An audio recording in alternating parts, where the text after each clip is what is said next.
Badlands. Explain those Badlands. That's a hell of a name.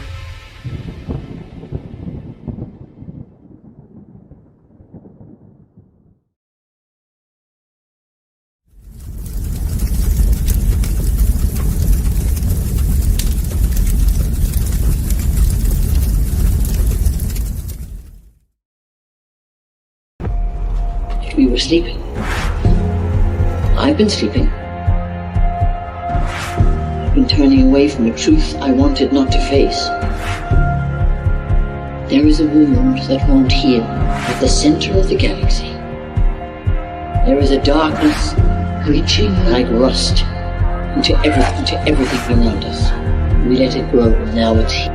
How many men have you killed, Malone? I don't know. 50? 100? Countless. Countless has a nice ring to it. And how many lives have you saved? 500,000. Population of King's Landing. Tell me if your precious Randy commanded you to kill your own father and stand by while thousands of men, women, and children burned alive, would you have done it? Would you have kept your oath then? Our time has come. We prepared. We grew stronger. While you rested in your cradle of power, you were trusted to lead the Republic. But you were deceived. You assumed no force could challenge you. Now, finally, we have returned. The visions are clear now. I see possible futures all at once. Our enemies are all around us. And in so many futures they prevail. But I do see a way. There is a narrow way through. It's not a prophecy. It's a story that you keep telling, but it's not their story, it's yours. They deserve to be led by one of their own.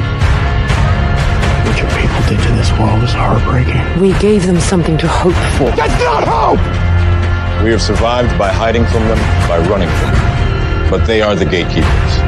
They are guarding all the doors, they are holding all the keys, which means that sooner or later, someone is going to have to fight them. I wish none of this had happened. So do all who live to see such times, but that is not for them to decide. All we have to decide is what to do with the time that is given us. Forgive me. I did not see. I have failed you all. You will bring me. Captain Armor, I do not know what strength is in my net. But I swear to you, I will not let the White City fall. Our people failed. Our people. Our people. I wish you good fortune in the wars to come.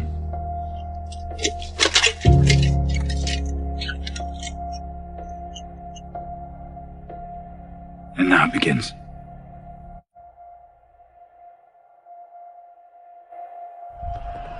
No.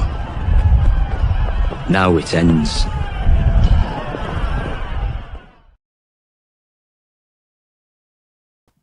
What's up, guys? Welcome to The Narrative, episode 44. It's a pretty satisfying number. I can dig it. Bad president, but solid number. RICO-Land. I didn't know what to name this one. I didn't know one topic to dial in on, so I decided to try to create a topic that can encapsulate everything happening across the battle space at once, at home and abroad. So I named it RICO-Land, and I'll just do a little housekeeping before I bring my guest on. I want to hit a couple of boosts that came in last week, just because they're more relevant to last week. Appreciate all the support from you guys for a lot of us at Badlands. Obviously, it's been pretty apparent the last week or so. We notice it, and it is very much appreciated. Joe Biden's football sent $10 over and said, shout out to any Badlander beauticians looking for work this weekend. Check your local street corner. Central Casting has a legion of paid protesters begging for a shave and a haircut. And we might talk about some of those shenanigans tonight. Pilot Bryce sent over $200 for the show. Being nice and no accountability are two big reasons we are where we are. Toxicity is the answer and necessary. Gives a hat tip to G and Chris Paul. It was important for you two, John and I, to spend some time exposing bullshit. Appreciate that. Karamaga, $10, says, I've been watching Badlands from day one because of John. And then, we're not going to read some of this other stuff. You guys are obviously entitled to your opinions. I just wanted to acknowledge the support. And Ram 2017 sent $100 over last week. BB, thanks for having John as your guest, following his statements. And again, I'm going to kind of stay out of the weeds on these things. I think I'm sure things will have to be addressed in the future again. But for now, we're just kind of going to do our thing. And glad to have you guys alongside us while we do that thing. Otherwise, I'm just going to bring him on now. Because although he does know the fine print, he knows the fine print that the Burning Bright intro does not count as guest time. So technically, we could hang out for a little while and do the Burning Bright rants before I bring the guest on. And anyway, the guest is Zak Paine. How's it going, man? It's good. It's good, BB. He just started the clock right now. I love to watch the wheels spin in your head as you seize onto the power and then revel in it as it slips through your fingers gradually over the course of 2 hours. Right. There is a certain vibe. Every single night, believe it or not, I feel like this is the night I'm not going to have anything to say. And nobody believes that. No. But I think you just kind of, it's like, I used to feel like this in kickboxing where I used to have to, I got really nervous. And then after a while, the nerves never go away. You just start to understand that it ends up being okay. Right. You're like, right. embrace the nerves. You take the hits and you keep moving forward. It's inevitable. So how you feeling, man? Let's play a little grab ass before we get our first sponsor in there. I'm pretty good. I kind of screwed up yesterday. Like, I somehow fell asleep like around 5 p.m. and you do that a lot. Well, most of the week, sleeping. Most of the week I don't sleep like at all. So I'm lucky if I get 4 hours of sleep a night. So usually by Saturday I'm pretty exhausted. And I fell asleep at 5. Lisa did not bother to wake me up. And I'm sure that she thought, Zach could use the sleep. So then I wake up at like 1 a.m. And of course I'm rested, refreshed, just cannot get back to sleep for the life of me.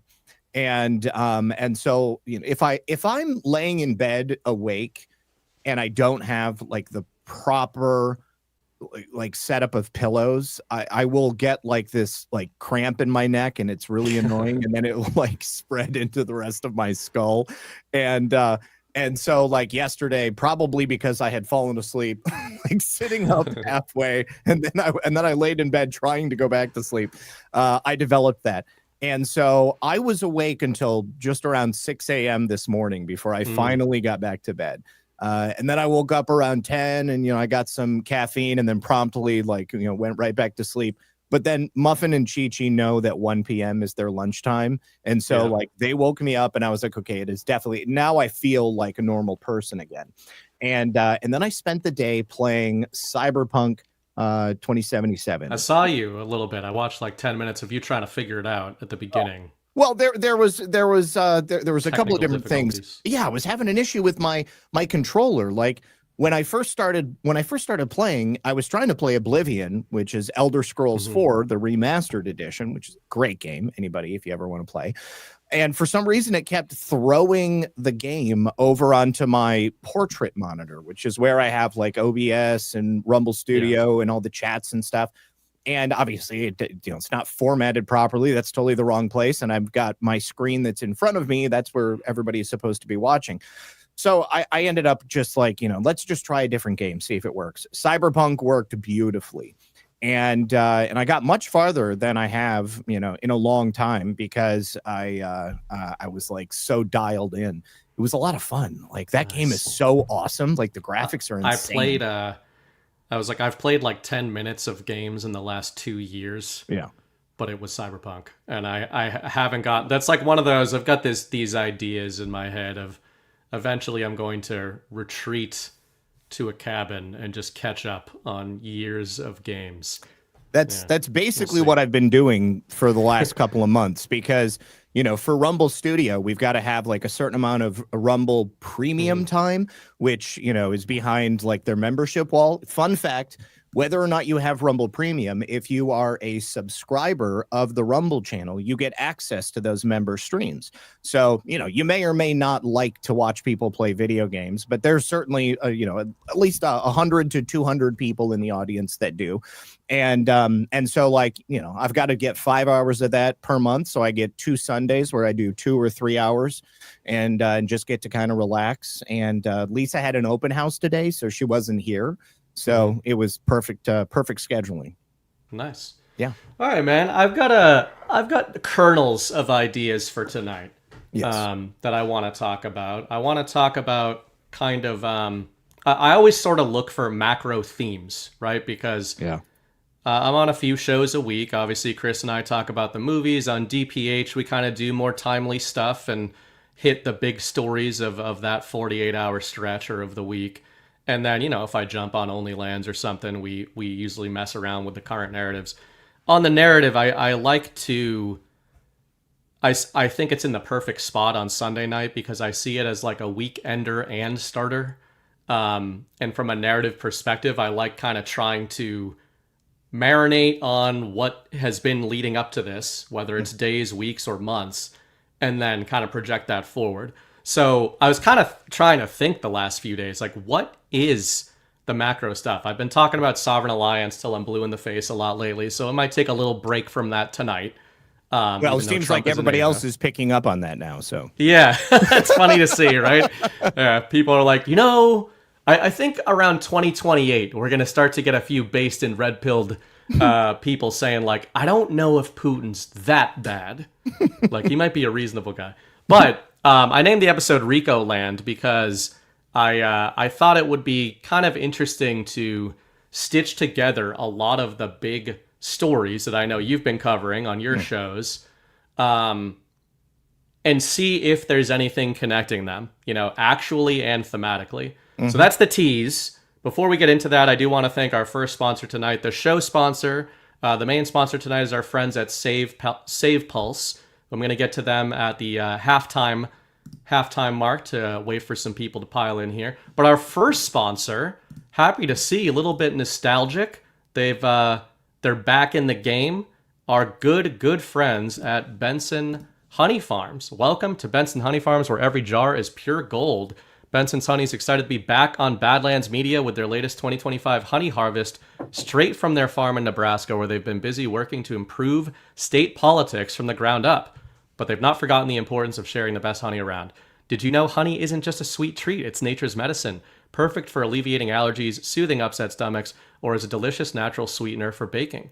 Benson Honey is never heated, ensuring you receive it in its pure, raw form full of natural goodness. At Benson Honey Farms, quality and purity are our top priority. They're committed to providing the finest honey straight from our hive to your home. Join the supportive community, enjoy a special offer. Visit badlandsmedia.tv/honey. Use the promo code Badlands for 15% off your purchase. Benson Honey Farms, savor the authentic taste of Nebraska and support America First businesses. Follow on Facebook at Benson Honey Farms. And again, that's badlandsmedia.tv/honey. 15% off with the promo code Badlands. Very happy to see them. And I know, I don't know all the details, but I do know that I hope Mo Benson's doing well these days. I know that there was some issues going on there. I'm not sure if, I've heard better things. I don't know if anybody in chat knows. I've heard things are better than they were. So I'm happy to hear that. But either way, I think literally the first sponsor of Badlands Media. I think so. Certainly one of them were the Bensons. So very happy to have them back. And guys, the honey is awesome. I actually used Benson honey to help me get over my honey allergy. I had stopped eating honey, even though it was my favorite thing ever when I was a kid, because I was allergic to it. And then a bunch of Badlands people just peer pressured me into just eating raw honey until it went away. And I thought, that sounds ridiculous. And then I did it, and it worked. Science. So, yeah, man. It wasn't that China honey. Yeah. China Who knows what you were getting before? If it even was Right. honey, Yeah, you might it's have like just corn been syrup. Yeah, corn syrup and some other chemicals and coagulants and all kinds of nasty things. Yeah, so support them, guys. And I know that they've had a rough year. And when you support them, you're supporting us, and you're getting a discount doing it. So I hope you do that. All right. So the story right now. Before we get into more RICO type stuff, I wanted to kind of touch on some of the seemingly unrelated narratives going on right now. And I guess even before that, something I like talking to you about, because you are the OG and you do all your streams where you cover such a wide range of things, just like CanCon does that too, where I really don't.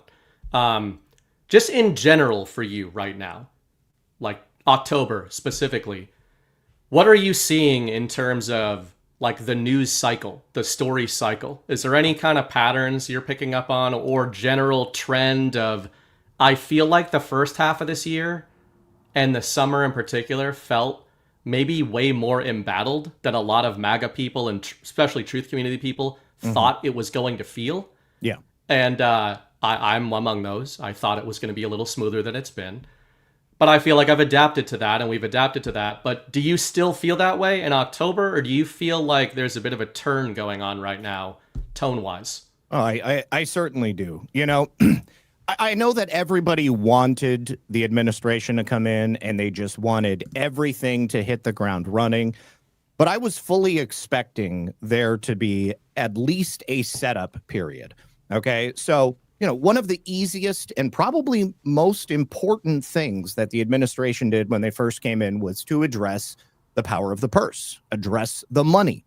Okay, because you can do all the groundwork you want, but if your enemy still has unlimited resources, they're just immediately going to refill those positions, and they're going to be able to continue coming after you. This entire thing, I think, has been incredibly well organized, and I know that many people in the administration, at the DOJ and the FBI, they've taken a lot of heat from people. But I would say that, probably 99% of those people who are bringing that heat, they're not working in a law enforcement capacity. They're just people looking in, and they're also using the last 4 years as a guidebook to how they think things should go. Okay. Yeah. So the last administration, and I would say, previous administrations run by deep state elements, they don't care about the rules. They don't care about having an actual case or putting together evidence that, is above a certain threshold so they can even bring an indictment. They just slapdash everything together. They choose the target, and then they find the crime to fit the target so that they can get rid of them. And again, on top of that, they had unlimited resources. So the administration comes in, the first thing they've got to do is start cutting that stuff off. They've got to control the intelligence community. I think they did all of that very, very well. And then on top of that, as you bring in all of these people who get confirmed through the Senate process, then once they're in there, they also have to go through each individual agency and have a sort of cleansing period. It's like you've lived in a house for 30 years. And that house is accumulated with 30 years worth of stuff. You come home from work on a Friday and you say, I'd like to paint the living room. Well, the only problem is your living room is full of junk that first, before you can paint, you've got to remove all of that stuff. So you've got to find some place to put it. And then even once you've found some place to put it, you empty that living room out. You've got to clean really, really well. And maybe you've got to scrape paint. Maybe you got to pull up the carpet. Maybe you've got to put down plastic so that you don't make a big mess. Okay, so there is another preparatory phase to that. In the same way, in the administration, they came in, they took over the agencies, they got rid of the money train, and then they had to go through with their choices in those agencies to fine tune each of those agencies to make sure that to the best of their ability, they could get rid of all of the obvious saboteurs. And then once they get rid of the obvious saboteurs, they've got to get rid of the people who are even less obvious, the people who maybe appear publicly to be supporters of President Trump. But then in the background, they're actually leaking to Politico, or they're taking classified intel from the Pentagon. They're undermining and sabotaging the people who are trying to fix all of these problems. So then you've got to deal with them as well. And then once you've sort of got that to a manageable level, then you've got to have a plan as to where you're going to begin to really start wrapping things up. And you've got many different layers of criminality that have embedded themselves here in the United States. You know, you've got your petty crime at the street level, dealing with homeless people, thugs, just drug addicts, opportunists. And then on top of that, you've got another layer of sort of like street vendors, people who are going to be working with like weight, and maybe they're organizing things. And of course, you've also got all of the gangs in there. Right. You know, they went through and they tried to hit the gangs first. And then once you've got the gangs taken care of, then you've got those sort of lower level petty criminals and people who are just taking advantage of the situation. And then you've also got your mafia. Okay. You've got your organized crime. You've got your blue collar organized crime. You've got your white collar organized crime. You've got your transnational criminal organization organized crime. You've got your international transnational criminal organizations like the mafia, the Androgada. There are all these different layers. It's like a 7-layer cake or something. And then, of course, at the top of that level, you've got your public corruption. You've got the people who are embedded in the government and who for, up until this point, they've been able to do everything that they could ever want to do because they have all of these layers of protection around them. And so up until October, I think that it was all the process of getting to the point where we could really begin to hit the ground running. At that point, okay, you've figured out what evidence you need. You've made your case. You've got your referrals. You begin to indict the people who are at the public corruption level. And once you start doing that, well, then because you've got the politicians who have begun to feel the heat, then you can also go after that organized criminal element that we see, such as the NBA bust that just took place, okay? That literally encompassed all of the La Cosa Nostra crime families. And if anybody thinks that this is a case that is only about rigging NBA games or fake poker games, that's just one area that they were able to go after them for initially. Now that they have these people who have been indicted and who are being wrapped up, don't be naive. They're going to have a umbrella surveillance grid going over all of these people, mapping who is speaking to whom and where the money is flowing. And I didn't even mention Antifa, but that's just another element of it.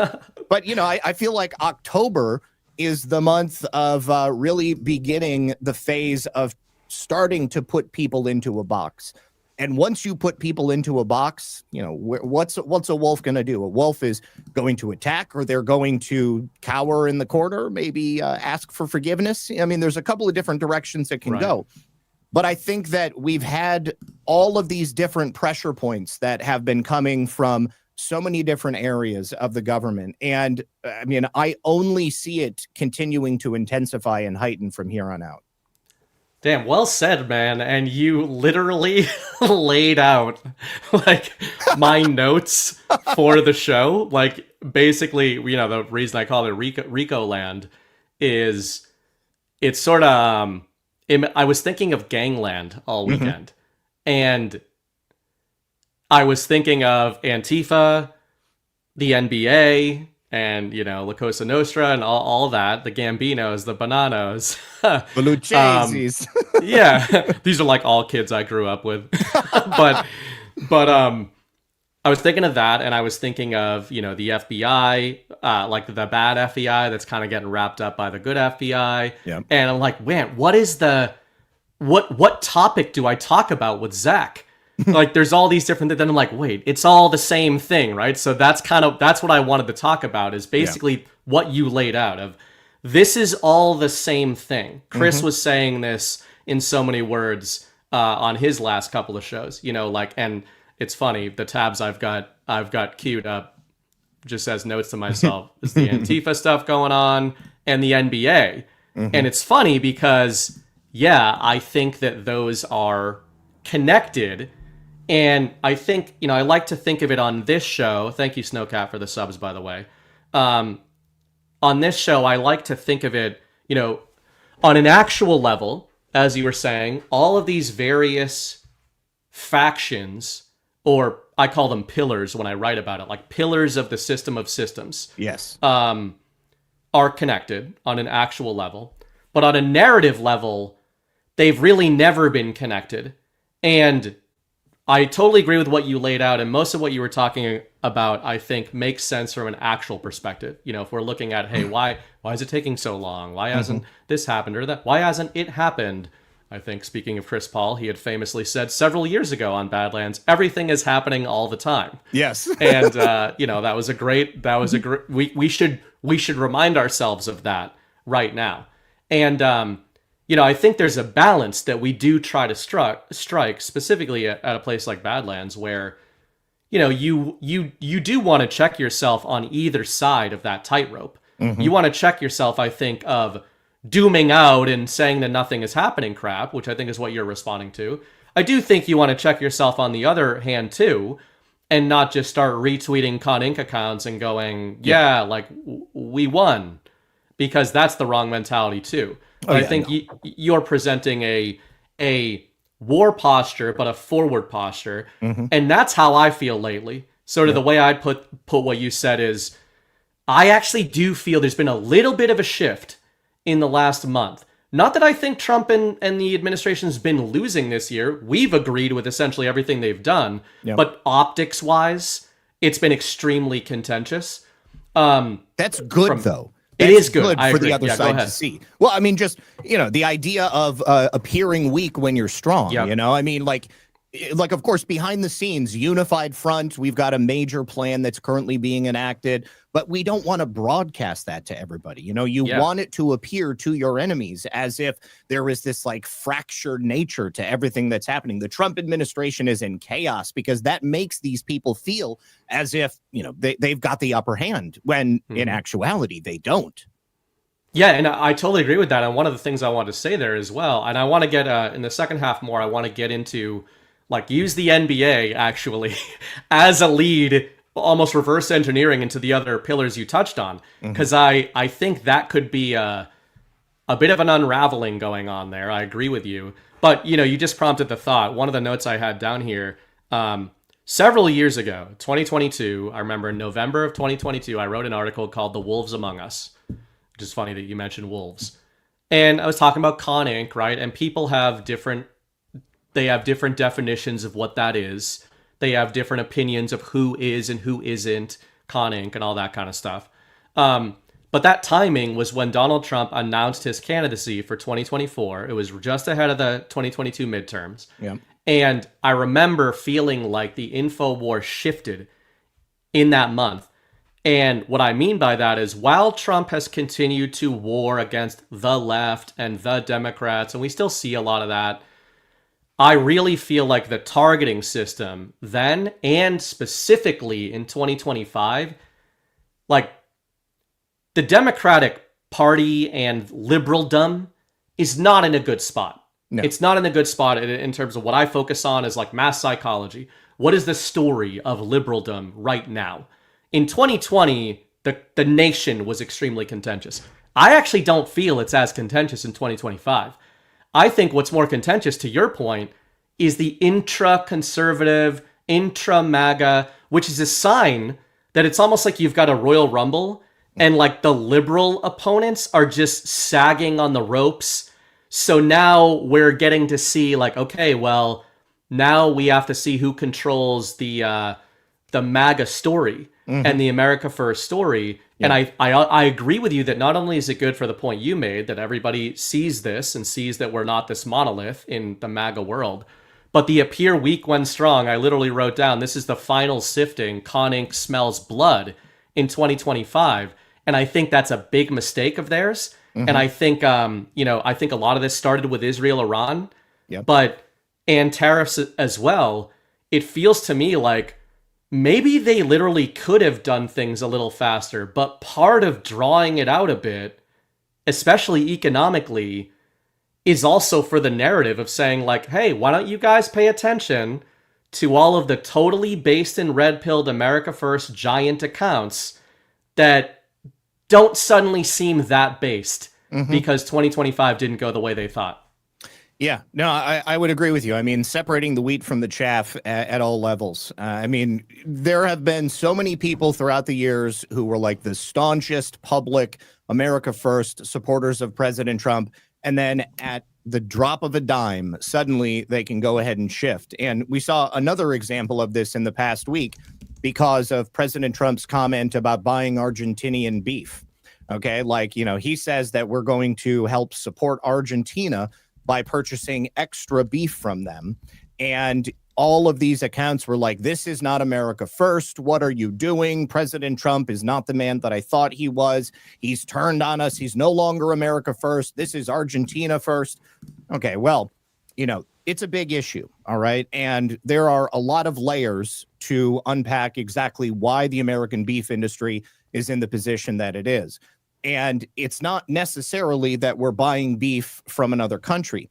Now, if you look at the amount of beef that the United States is importing on a regular basis, we are importing probably 10 times as much beef as we import from Argentina, from Australia, and from Brazil.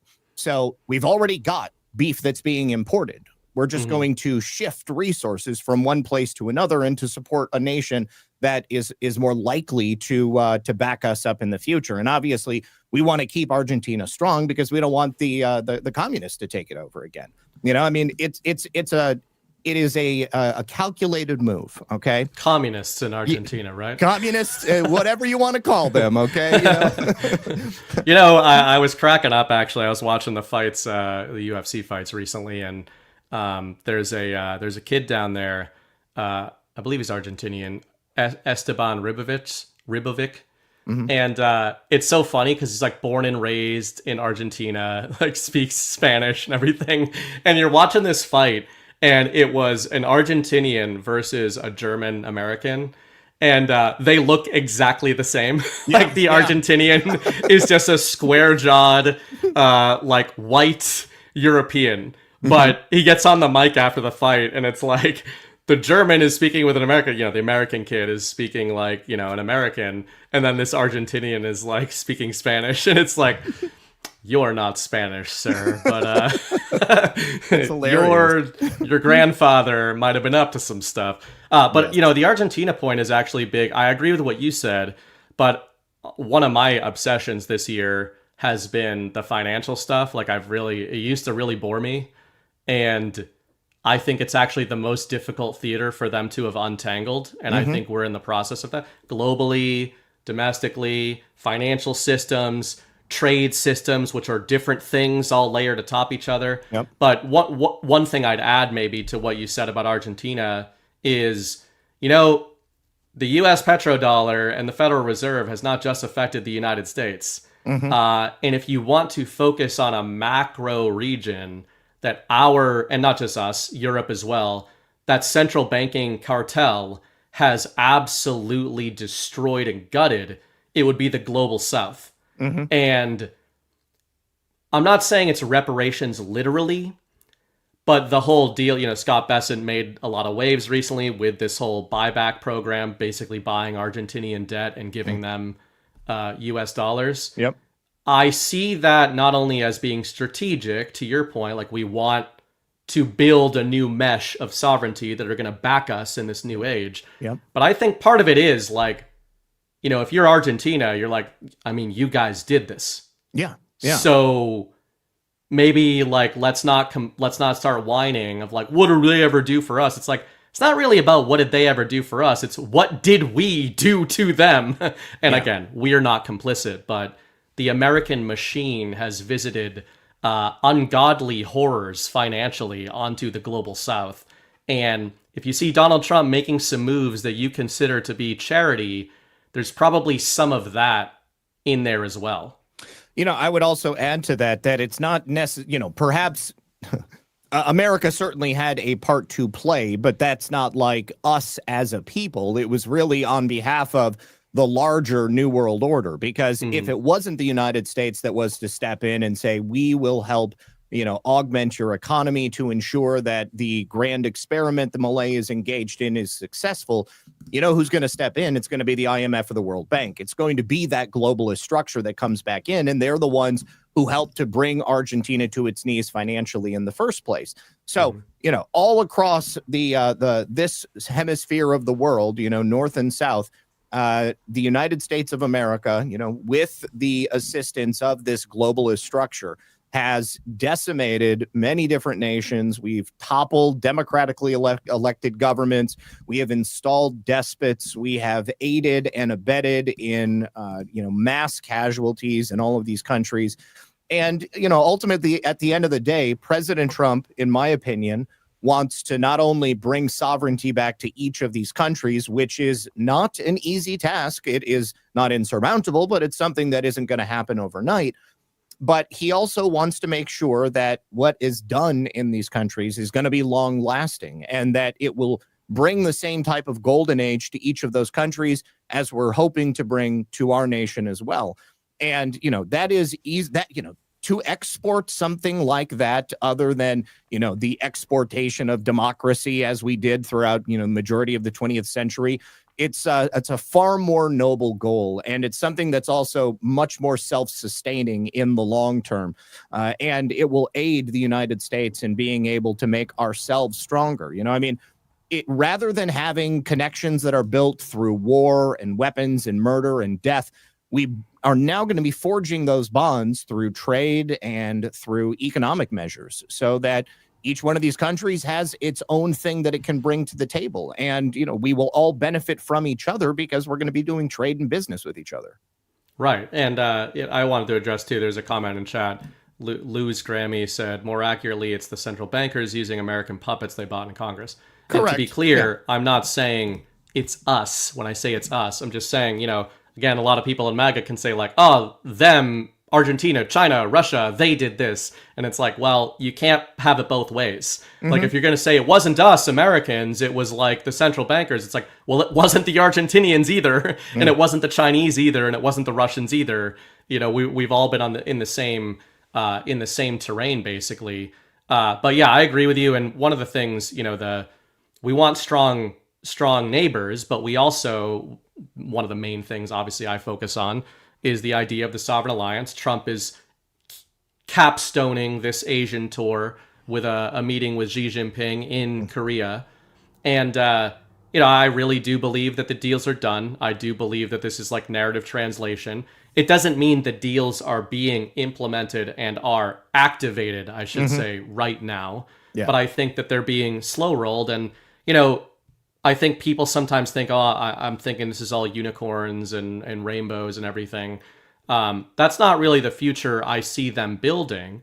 To your point about mutual trade and all that, I think they are really... I almost see it as a cooperative, controlled demolition of the central banking apparatus and of the globalist superstructure that's largely represented by these globalist corporations. I was talking about that a lot on Wednesday night. Went down a big rabbit hole about Vladimir Putin going to war with all the Russian oligarchs in the 90s and 2000s. And it's like, if you look at the history of Xi Jinping and then of Donald Trump, it is the same thing. We're just like last up to bat, it feels like. Yeah. But I don't see this as resetting and then we're all friends forever type of thing. I see it as they're resetting a rigged game, unrigging the game, and then we all play, and sometimes against each other in the game, but all on the same playing field, right? Like, we're still going to compete with Russia and with China, but the idea is that we're competing in a sovereign, cooperative system. And I've kind of called it in my writing a bit of a paradox, but cooperative competition. Yeah. And, we can understand that in the realm of sports or the Olympics. That used to be the idea behind trade. Like, we're both trying to win the deal. And if we're both trying to win the deal, we're probably both going to win the deal at the end of the day if we've got something of value. Yeah, we can be allies and, of course, at the same time, be adversaries. And every single one of our countries ideally would be working for the best interests of our own countries and not for the best interests of some type of global governance system where we're actively trying to sabotage every single thing that make our countries great.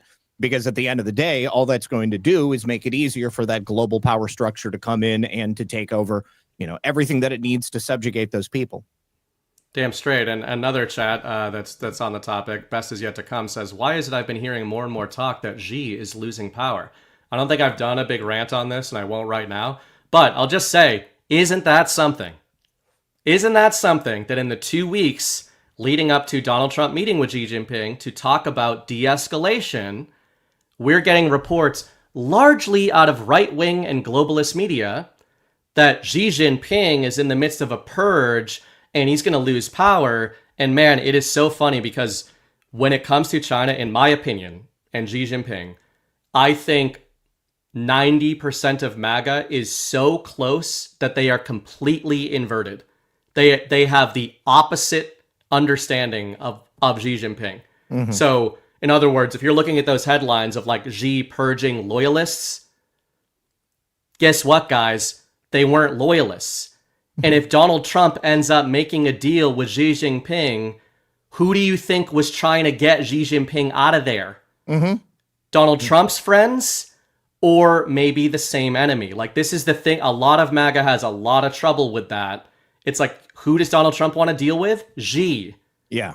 Yeah. And people in the CCP do not like Xi Jinping. He is not like, the people like him, but it's the same thing. When you look at Xi's history, it is very similar to not only Putin, but also Trump in terms of the embattled nature of the CCP, where of course the outward projection from China is this unified front. Mm-hmm. But since 2012, the CCP has been a war zone. Mm-hmm. We're talking 10,000 arrests, mass purging, generals fired, the combatant command structure completely changed.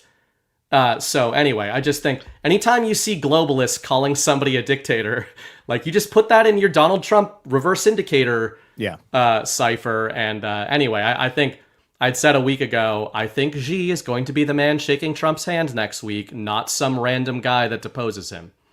Yeah, I mean, just the most obvious thing that you could think of here is like, who would Donald Trump more likely want to deal with? Some unknown quantity from within the Chinese Communist Party who has just suddenly deposed Xi and, thrown years of negotiation down the tubes? Or would you like to continue working with a person that you understand and that you know how they think and you've already had hours and hours of conversations with? It doesn't mean that you're best friends. It doesn't mean that, you're going to have them over for Thanksgiving dinner, but certainly in a situation like this, a known quantity is far better than something other than that. I've even been noticing that. I know you're at, this actually is a little rabbit trail that I think you're into as well. I know you're into tech and a lot of this kind of stuff. I've been doing a lot of reading in the last few years on Tesla and a lot of stuff I used to ignore now that I think it's kind of more connected into this golden age push. Yeah. And there's a recent trend in, it kind of started in Western car manufacturers, Ford and GM and everything, but it's happening in other American companies. There's these headlines coming out in, the Wall Street Journal, the Financial Times and everything, where these CEOs, these American CEOs are going to China and they're giving interviews to these major American outlets. And basically they're saying, I cannot believe the shit they are doing over there from a technology and efficiency perspective. And I guess it's interesting to me because I think a lot of MAGA thinks of China as like people in sweatshops making iPhones, but Trump has been sending like business, like, hey, go look at what we're up against. And they're going over there. I was reading the Ford CEO was like, we are a decade behind the Chinese ability to make cars right now. And just 10 years ago, that was like inverted. So I don't know. It feels like the changes that we might be seeing in the American golden age might already be happening in some of these other places a little bit quicker. No, you're absolutely right. China has done a lot to surpass us in terms of new technology and manufacturing processes, because they were bringing all of that business in, and a lot of it was getting built from the ground up. And so they built new factories to specifications that, these companies wanted. Also, of course, the companies want to do it for the lowest cost as possible. Whereas the manufacturing base that we had here in the United States, oftentimes a lot of it was very old. We were trying to retrofit something that was built in the 1950s or 60s to work with a modern manufacturing process. And then, of course, we also have the unions here in the automobile industry. And that is, something else that kind of slows everything down. And then we have a lot of corruption. It's not to say there isn't corruption in China. There's always going to be quid pro quo and payoffs and stuff like that. But I mean, China worked diligently to become like the first world hub for manufacturing. And, and don't forget, China's a big country. Okay, so I mean, like, you've got an expansive area over which people have been cast, and inside cities and in these manufacturing hubs, you might have newer technology, and they're definitely working like drones. Okay, like they have a different type of work ethic than what we have here in the United States. But then you've also got like these country areas, that are, a lot more regressed, so to speak. I mean, people are living this old life and they don't have access to those types of things. People will leave the country, they'll go to the city, and they will completely change the way that they live. But yes, I mean, in many different ways, China would be a model for the way that we need to bring manufacturing back here to the United States, of course, without any type of forced labor or suicide nets, The little things. It's funny. One of the things I'd written a series, I put it all into one giant article called Doom Dynasty, but it was kind of my little righteous Russia crack on China, at China. So I was like, okay, I think Xi is in the band.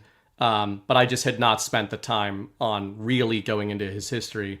I did that in 2023. But when I did, to your point about just how vast China is and how complicated, I would actually recommend this technique for people as a little strategy.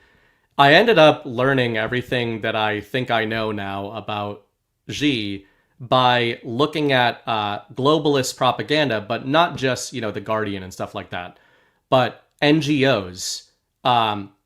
If you look at research papers that NGOs put out, those are commissioned research papers that they're paid millions and millions of dollars to basically form a think tank. We've all heard that stupid term a million times, right? A think tank. Yeah. And basically, hey, government X pays a think tank to analyze this geopolitical issue. They know what answer they're supposed to come up with in that think tank, right? But then the think tank, the government is then justified because they can cite the think tank, right? So example of this, easy example, the Journal of Democracy. It's like, it sounds incredible, right? Like, where could you go wrong? Couldn't be more American. The Journal of Democracy is a non-governmental organization, is a private company, and they take giant contracts, all that kind of stuff, right? So I found a Journal of Democracy research paper on Xi Jinping. This was dated 2020, something in this range, during the Trump era. And it is a takedown piece by the globalists, not on China, but on Xi. And so I literally took all of the assertions from the Journal of Democracy and then tried to look into each of them and invert each of them. And it's like the perfect reverse cipher. And one of the things that they talked about was like the only thing that has a chance of stopping Xi Jinping is that China's governments kind of function as this city-state system that I really wasn't familiar with. Yeah. And in other words, like the magistrates and regional magistrates and stuff have tremendous power. Yes. In China. And that was really eye-opening to me because, you think of China, you think whoever's in charge, they're just in charge. It's like, no, it's the opposite. Yeah. Like the magistrate of X city, he's in charge of that city. And the other CCP, they're all part of the same band, right? They're all part of the same, Game of Thrones, and Xi came in and started arresting all those guys. So I thought it was so funny that the Journal of Democracy is like, we need to support the regional powers in China who have a chance against Xi. And you look into any of these regional powers, and they're all the guys who like own the iPhone factories, and they have the deals with Apple and Microsoft, etc. Yep. Yeah, no, it's pretty fascinating. I mean, like if somebody was to replace Xi Jinping, the way that business is done in China, all of the things that people look at and say, that's horrible. Human rights abuses, slave labor, long hours with little pay. None of that is going to go away if you just replace Xi Jinping. They have an endless supply of CCP subordinates that are just waiting to rush into that power vacuum. And I mean, corruption is pretty endemic there in a lot of different ways. And I mean, like I said about payoffs, there are payoffs happening at like every level. And, I think that part of the phenomenon that exists there is because of the communist revolution and the way that everything happened. I mean, everybody was at like this base level. They killed all the intellectuals. They killed the thinkers and the doctors and the people with, higher educations. And then they re-educated the rest of the community that was left over. And then they started them at this baseline, and then gradually they began to give more power to different people. The people who had the power would be the magistrates, the party bosses, the people who are running these little fiefdoms. And, when people got that power, it really went to their head. And that's what people want to do. I mean, they want to use the power that they have to make other people feel less because perhaps they don't even have that much power themselves. And it's just this like shit ladder, rung after rung after rung. And it's pretty wild. So, if they remove Xi Jinping and they just put somebody else in power, it'll just be, something else. But I think that I think you're absolutely right with your assessment on Xi Jinping and the changes that are gradually happening in China. Hopefully it'll lead to something closer to what we're hoping to do here. But it's a big job. Yeah, big. Speaking of even narrative and engineering, that might be one area where Trump has it a little easier in terms of way more American people are already, I shouldn't say programmed, I mean the opposite, but raised with this mentality of individualism and everything, and that's definitely not been the case in China. No. So, if you want to give the benefit of the doubt and say, let's say Xi is trying to guide that country toward that, it's a different narrative battle space for him. Like the idea that I've been talking about for the last year or so, one of the things Donald Trump has actually seeded into the narrative quite a lot this year is the concept of saving face. And, we've heard it when it comes to Iran. We've heard it when it comes to China a lot. And one of the points I've been making is Trump is doing that. It's just he's not calling it that, right? Like the Chinese version of saving face is much more obvious. It's like, this is the way we act. I am strong. My people must respect me. And Trump is like, I don't do any of that saving face. It's like that. Then there'd be no reason for Trump to engage in the narrative warfare he does. Every time he's doing that, he's in effect saving face to his support base by saying like, I'm still your guy. I'm still fighting for what you want. If that didn't matter, that's almost used as a pejorative, saving face. And it's like, I mean, guys, you want your leader to save face because that means that they're trying to be in good standing to you, not to anybody else. Yeah, absolutely. And the other thing about the United States of America taking on actions like what we're doing in Argentina and, the things that we've done, creating these inroads for trade and in business with other countries, it also gets in the way of China's Belt and Road Initiative, which, previously, the situation with payoffs and corruption here in the United States of America is what allowed China's Belt and Road Initiative to take as much of a foothold as it did. It's also what allowed for the drain of intellectual property and technological schematics and, weapons stuff. Yeah, the brain drain from here. So we allowed all of these Chinese to come in here and to get educated. That same thing is not true in China. There's a handful of people that go to China to get educated, but when they go there, it is not the same type of education that you're going to be getting here. And of course, I would imagine there must be people from the United States who go to China and who are actively working in intelligence capacity, okay? That they're getting information, they're bringing it back, but it's nowhere near the level that we have in the United States with Chinese nationals. And those people come here. They know that Americans, by and large, are greedy. They're going to be happy to take a payoff. They're going to be happy to turn traitor on their country or their company or whatever it is. And of course, I'm speaking in a generality here. There have been enough examples of that for, I think, anybody to understand what I'm talking about. And so that has that corruption that was in place in our own government and the various systems that control it, that allowed for all of that intellectual property and the knowledge to be exported to China. And it's allowed China to become what it is today. And President Trump is also working to stop that. And because we're not the only country that China does that to. You know, I mean, every single nation on earth, it's cloak and dagger. It's a game of spy versus spy every single place you go. And you're always trying to get as much information as you can and protect as much information as you can.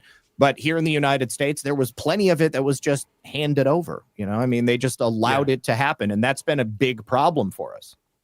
Totally. I totally agree. But here's my caveat. And this is a white pill. Mm-hmm. One of the refrains I use, and this will be my Lord of the Rings reference for the night. First Lord of the Rings reference of the night. The weapons of the enemy refrain. Something I think about often. Boromir's appeal was, why not use the ring? And he was called a madman, Zach. He was called a madman. But as I get older, I'm like, Boromir was pretty based if you really start looking at him. And Belt and Road Initiative. Pre-Xi Jinping, I believe that the entire point of the Belt and Road Initiative was exactly what you're talking about. It might not have been called that, but that's what was going on. During the Xi era, and especially accelerating during the Biden era, it's pretty fascinating to look at the net effects of that Belt and Road Initiative on the countries it is going through in a positive direction, specifically Central Asia and now Central Africa. Chris Paul's talked about this. Ghost has talked about this. Russia and China have quietly been executing essentially a pincer move and forcing European nations out of Central Asia and out. There's, the coups that were not coups. They were attempted coups. And the Russians usually are stopping the coups. So I see the Belt and Road now being used by Xi as part of these this new sovereign engineering with Trump. And just if you look into some of that stuff, it's like the Russians are basically coming in as the force projection to kick out the French predominantly. And it feels to me like the Chinese are kicking out the British and the Americans from an economic perspective. Like they've got the new development bank at BRICS, and it's a whole rabbit trail, but I think that was the original intention, how you laid it out. But just like I think Donald Trump is happily using the Federal Reserve and the US petrodollar and sanctions and all these things that he said he didn't like he's using them right now to his advantage before maybe getting rid of them. And I think the same thing might also be going on with some of these other countries. I think you're absolutely correct. I mean, if you look at Central Asia and Africa from like a historical standpoint, the last 100 years, what has colonial power really done for those regions other than exploit and maintain them at some type of, feudal status? Certainly, they haven't been able to really develop a strong system of governance that can stand on its own. There is, again, a lot of corruption that exists in many of these countries. People kind of living stuck in time, and the soft power projection from Russia and from China comes in. And, of course, it has a positive effect because, they're building infrastructure. They are giving tools that perhaps the West was not giving them. And, and ultimately, the effect is the removal of those colonial barriers that kept these nations kind of frozen in time. And it makes it much easier for a system where, again, everybody exists in their own golden age with their own sovereign power and a stable system, if you have actually handed those tools over to those countries. And of course, Russia, China, the United States, we've, been living in this tripolar world for quite some time, whereas, European Union and that portion of the West, the NATO-aligned nations, they've really been trying to maintain themselves as like the single pole of power, denigrating the United States and Russia and China, keeping them on the back burner. But, we've gotten to a point where the European Union and NATO-aligned countries have really begun to crumble under the weight of all of that, and it's kind of ironic because they've done it to themselves with the unrestricted mass migration that has come into those nations. And so I think you're absolutely correct. The subject of my most recent article came out today, Pebble and Avalanche, is actually digs into some of that, but also digs into, it's one of my, I don't like to make specific predictions, more macro predictions, but every once in a while I like to screw around with a specific. And my odd specific is that the fracture within NATO and the EU is going to be Slovakia and Hungary. And I think that is going to start the cascade. We're getting hints of it every few months. Most recently, they just capitulated to the sanctions on Russia because Trump told them to. But Slovakia and Hungary are Fico and Orban. They are not into being a party to the sanctions. They are not into the threats against Russia. And if narratively, I don't think anything's going to happen. I don't think we're going to World War III. I absolutely, though, believe that everyone is going to believe we are going to World War III. Oh, God, they do right now. I see it every day. Yep. But I really am looking at those two kind of forgotten countries and saying they're going to start the exit. I think they're going to rush for the exits very publicly and say, Fico literally last week accused the EU of sabotaging the Budapest meeting between Trump, Putin, and Zelensky. Really? So I didn't see that, but I don't doubt it. Robert Fico of Slovakia said it was NATO who stopped that. They didn't want that meeting to happen, so they're working on their sabotage. So anyway, to your point about NATO and the EU, not so unified a union right now. No. And both of those men, NATO and the EU have worked overtime to try to, hold those countries back and to dethrone both of those. They tried to kill Fico, oh God, I was so elated when he survived getting shot in the head. Couldn't even believe it. Yeah, that's incredible. Talk about reverse indicators, right? Like they're trying to kill you. I want to hit halftime and I want to move on to our main topic, but going to hit an ad break, and before we do that, I do have to issue a retraction. This is very serious. The Journal of Democracy is not an NGO. Apologies to the very esteemed Journal of Democracy. I just want to be really clear about how not an NGO it is, okay? So with the assistance of AI, the Journal of Democracy is a scholarly publication, okay? On the theory and practice of democracy, not an NGO itself. It is published by the National Endowment for Democracy, which is an NGO. The journal collaborates with many NGOs by including their statements and perspectives in its documents on democracy section. It's a resource for activists and scholars working in the democracy promotion field. Wow, what a business, huh? So NGO adjacent would be more accurate. I wouldn't go that far, Zach. Let's be it's a quarterly multidisciplinary journal that serves as an influential international forum. The publisher is Johns Hopkins University, and the sponsor is the National Endowment for Democracy. So, okay. I just want to NGO money making it possible. Yeah, but they not are itself. Right. They are sponsored by an NGO, read by NGOs, and officially distributed by NGOs to NGO activists. We might refer to those activists often as terrorists, but anyway, I just wanted to correct the record there. That's great. I want to thank our main show sponsor tonight. That is our friends at Save Pulse. Today's show sponsor, Save Pulse, is dedicated to keeping you and your family healthy with top-quality medications like amoxicillin, azithromycin, ivermectin, and hydroxychloroquine at unbeatable prices. The streamlined ordering process makes it easy to stock up on all your health essentials, And now with exciting news about fenbendazole showing promise in cancer research, they proudly offer this alongside antibiotics and viral care meds. Don't wait, prepare for any health scenario today. Get your supply and stay ahead of the curve with Save Pulse. Visit badlandsmedia.tv/meds. Use the promo code SAVEHEALTH at checkout to get a 20% discount on orders over $100.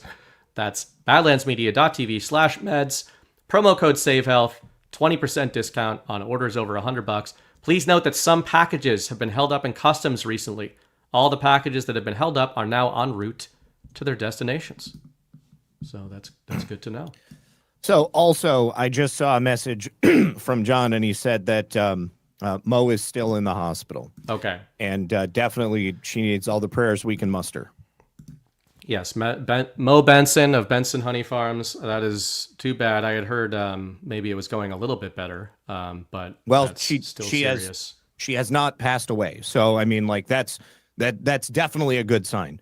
But she's still recovering. So freaking crazy. Yeah, She's young. I don't even know what the deal is, but I don't want to talk about that. Anyway, thoughts to Mo and her family. And again, guys, if you want to support them, there couldn't be a better family to support. They're OG Badlanders. They're great. They're a great family. They're exactly what their ad reads say they are. You know, it's like literally an American family farm with a bunch of kids running around, and just doing their thing. So hopefully that turns around. All right, let's get into the RICO of it all. And we're going to use the NBA as our lead, because I completely agree with you that I think this NBA thing is a nice little narrative seed for maybe layers of the American mind that do not think about this kind of stuff. And we'll maybe start this off before passing it off to you with, what did Donald Trump say to lead this show off, Zach? I am convinced he was trying to set us up. He said, what's worse? NBA players cheating at cards and probably much else? Or the Democrats cheating on elections? The 2020 presidential election being rigged and stolen is a far bigger scandal. Look what happened to our country when a crooked moron became our president. We now know everything. I hope the DOJ pursues this with as much gusto as befitting the biggest scandal in American history.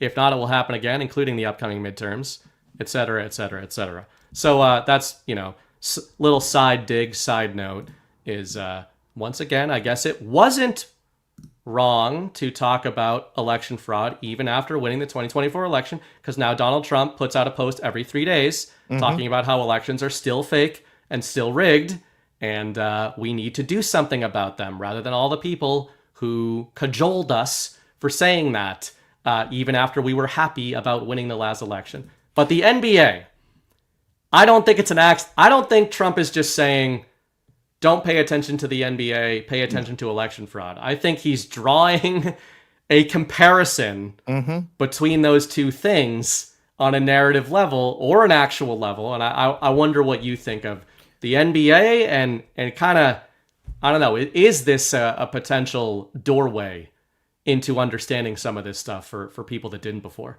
I think it absolutely is. I mean, okay, so the mob is involved with rigging sports, okay? We've known for a long time that the mob has also been involved in rigging elections, all right? The mob has also legitimized themselves in many different ways, just as plenty of politicians and civil servants have in the exact same way. He's pointing at the NBA and he's saying, okay, fraud, big deal. The FBI is going after it. But guess what? We've also got an even bigger fraud that is still going on. The 2020 election still has not been properly investigated, even beyond the fact that President Trump is calling attention to it. I think a lot of people lose sight that there is, in the same way there was this lead up to all of these investigations and indictments that we just saw, there has been an ongoing lead up to investigations and cleaning up of the election system here in the United States. You've got both public and private efforts to clean up the voter rolls. You've got Harmeet Dillon at the Civil Rights Division of the DOJ demanding voter rolls from every state. The states that are refusing to hand them over, that's probably a huge tell right there. Definitely the states that we've already been asking about for years. You've got a situation going on in Georgia currently where Fulton County still refuses to hand over theoretically publicly available information that has been granted by a judge through FOIA requests on numerous occasions. Garland, Favorito, and the people at Voter Georgia, they should have gotten this stuff years ago. And every time they get to the point where there's going to be a hearing on it, the judge mysteriously shuts the hearing down and then they reschedule it. Obviously, there is major fraud that is taking place, and our election system will never be something that people can trust until we get it looked at to its deepest level. Now, President Trump can ban mail-in voting. He can even ban electronic voting machines. Well, what is that going to do? It's a temporary fix. It's a Band-Aid, because maybe we have a couple of elections where there's no mail-in voting and there's no election machines. But then as soon as somebody else comes in and says, you know what, we really liked the fact that we could cheat previously, so we're just going to give us, all of these things again. It's going to be a lot more expensive. It's immediately going to put all the fraud back into place. And so there is, first of all, people had to recognize that sports were fake and gay so that they could see, well, oh my gosh, if they can do it to basketball, is it really that much of a stretch that they could do it to our election system? Is there something bigger going on here?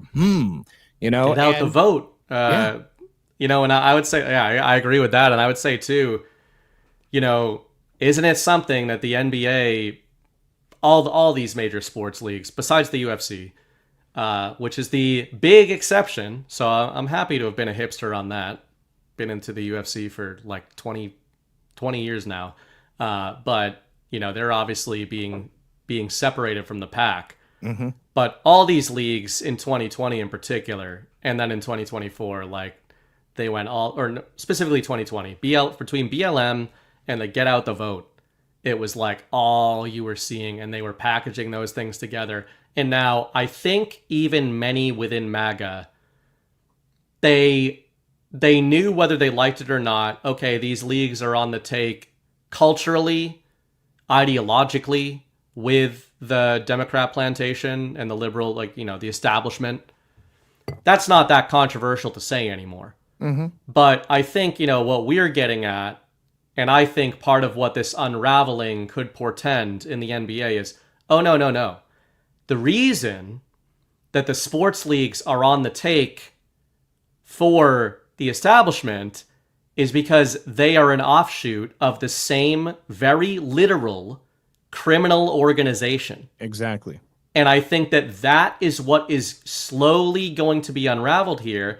And a hint of this, I think, is, I always say, reverse indicators. I noticed watching mainstream sports coverage, because that's in my other walk of life. I'm in sports coverage all the time. They were talking about this. You couldn't not talk about it. They weren't defending it. But I noticed something really curious. ESPN and all the sports, outlets, none of them are talking about the rigging of games.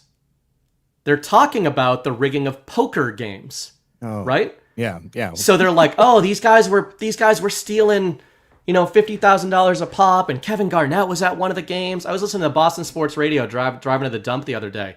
All they're talking about is Chauncey Billups and Terry Rozier and how they were doing these poker games and everything. It's like, guys, did you read the part where the players are rigging the games? Yeah. And the officials know they're rigging the games? Mm-hmm. And to me, this is one of those things where they're trying to glide past this in the media and say like, oh my goodness, gambling. Guess what? Nobody cares about the gambling. No. Nobody even really cares about the illegal gambling or taking suckers at poker tables. That's just, if you sit down at a poker table, you're a sucker. You're going to get suckered. Yep. Like, it's the way things go, right? I don't really have a lot of sympathy for these people. But they don't want to talk about the sport is not, for all intents and purposes, real, as you have been shown it. It has more in common with the WWE than it does a sporting event. And I think they don't want to talk about that aspect of things. No, I think you're absolutely right, because if they do, then they have to admit that there is a far greater problem.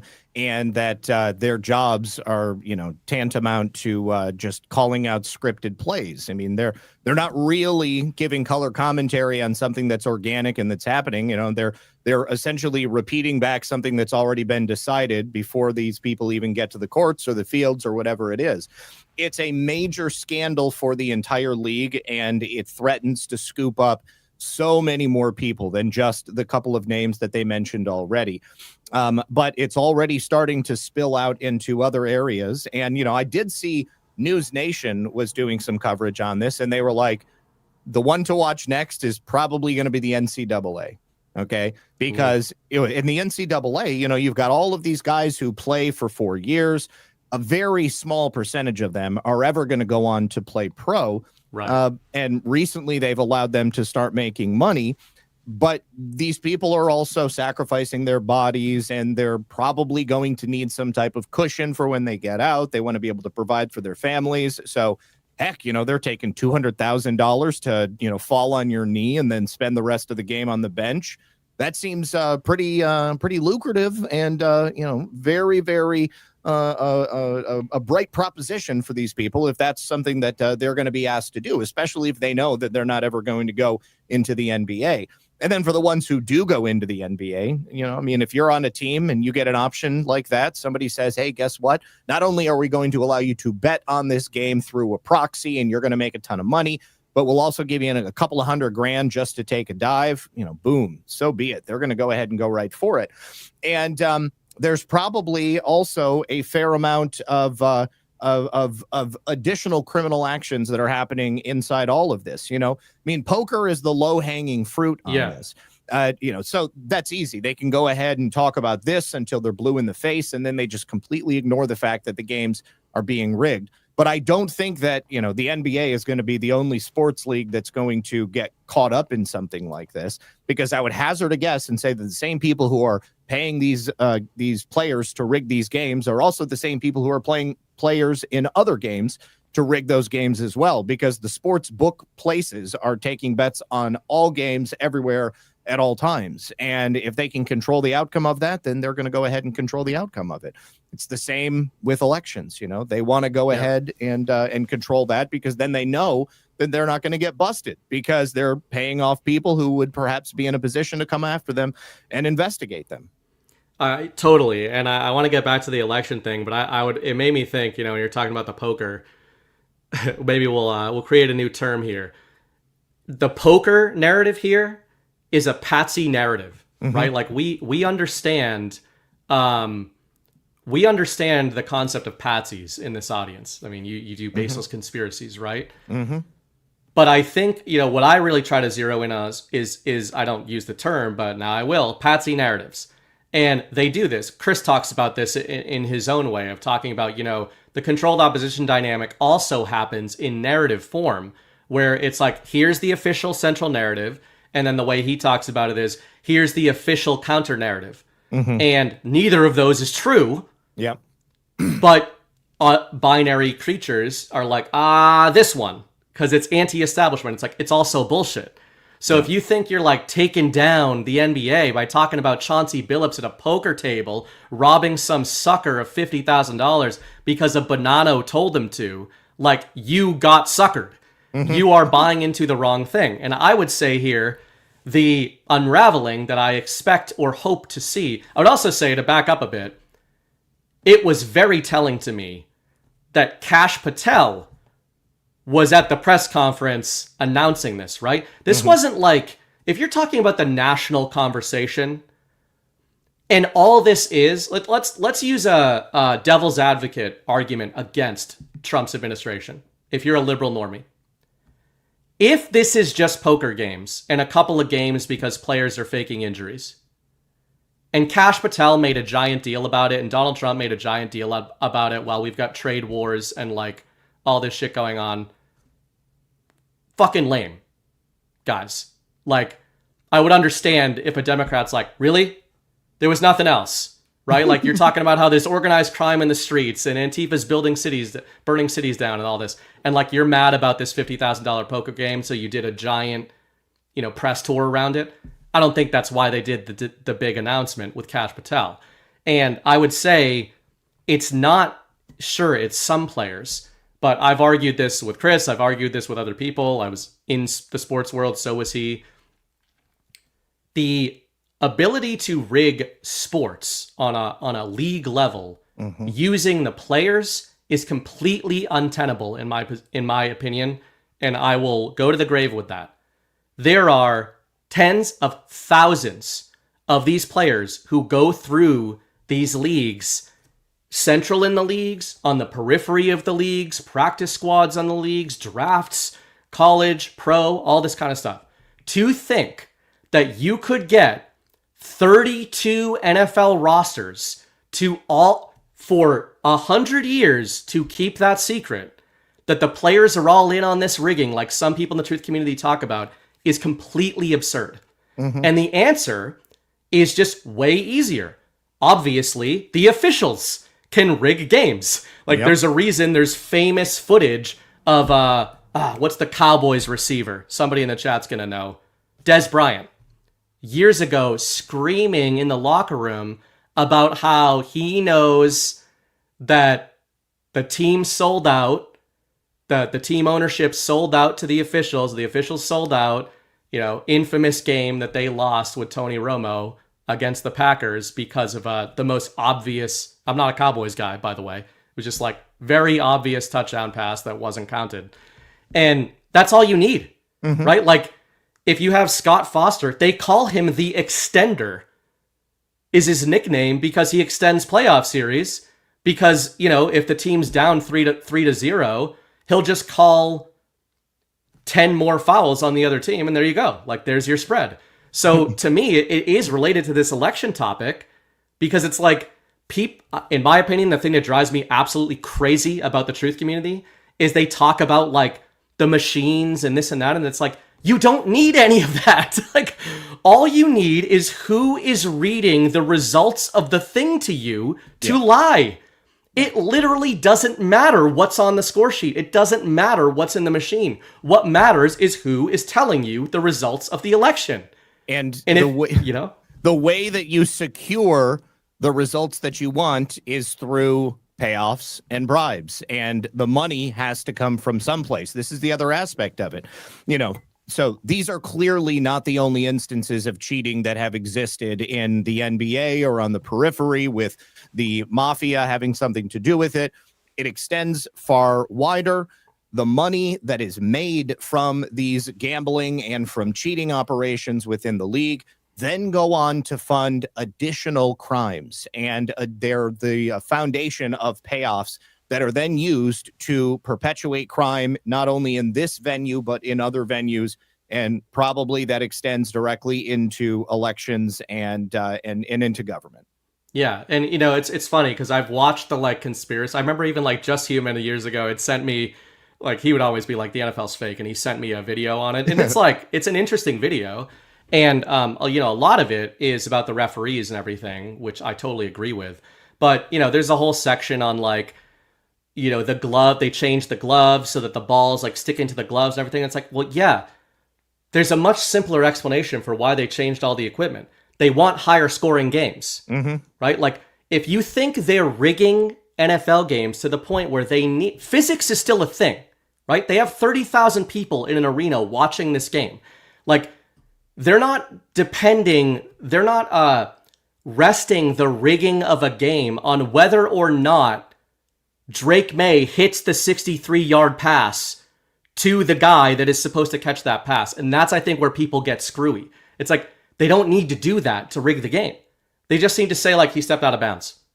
Or you call a holding on the next play. Or you call a pass interference and you take it back. It is so much easier to rig these games. And I think that's one of the faults of a lot of conspiracy theorists is they're like, yeah, they put the magnets in the gloves. And it's well, if they put the magnets in the gloves, they did it so that everybody in the NFL would be scoring touchdowns constantly. Yeah. Not so one specific team is going to win. To make one specific team win, all you need is the guys in pinstripes or one of the guys in pinstripes, to your point. And, that's massive. And I just think...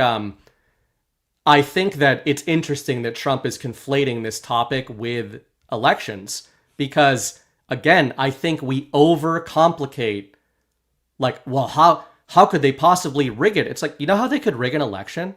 They could go on TV and tell you one guy won and one guy lost, and how the fuck are you going to find out whether or not they're lying to you? Yeah. Because I mean, everything is digital. Okay, so all they have to do is manipulate a digital record, produce something that backs up their position, and then refuse to give you anything until it doesn't matter anymore. You know, here it is, 2025. We still don't have the election paperwork from 2020 in Fulton County, Georgia. On the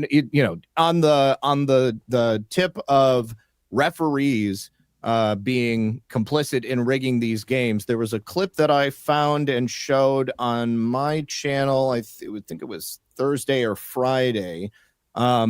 But there was a former NBA player who was talking about this, like maybe back in 2023 or 2024, and he said, you just know when the refs are making bad calls, like they have received an email from the league or from the team ownership. And he said, I called them out. He said, they called something that made absolutely no sense. And he was like, oh, I see you got that email before the game. And the ref was like, what are you talking about? Well, you better shut up, and he got really defensive about it. So, yeah, I have no doubt that refs are in on this. It doesn't have to be a conspiracy that is so far reaching that everybody knows. You just need a couple of the right people to know. That's it. Well, it's kind of funny. Scott Foster, I think, is the most infamous NBA referee. There was a guy, I forget his name. Somebody in chat will know. There was a guy who they took down, 10 years ago, a referee. That's a bag man. That's a patsy, if ever there's been one. But, all you need, there's a head referee in all these sports. There's a head umpire. There's a head referee. That's the guy who, when they huddle together after a controversial call, is telling them which direction that call is going in. Mm-hmm. Like, how silly is it that in the NFL, and they act like, oh, we did this to increase the ability for the refs to correct their own calls, and they'll pick flags up. Guys, that's the lead ref who decides whether or not you pick the flag up. So it's like, to Zach's point, you don't even need all four refs on the take. You just need the lead ref, and if the lead ref is like, damn it, Jim, it didn't look like pass interference to me, Jim. It didn't look like pass interference to me, Jim. Yeah. Do you want to be on Sunday Night Football next week? Because they get assigned. Yep. These refs get assigned to different games. So, yeah, on Boston Sports Radio, anytime Scott Foster would get assigned to a game, they'd go, loss. That's a loss. They're extending the game. They'd be right every time. But back to the elections and even the main theme supposed to be of the show.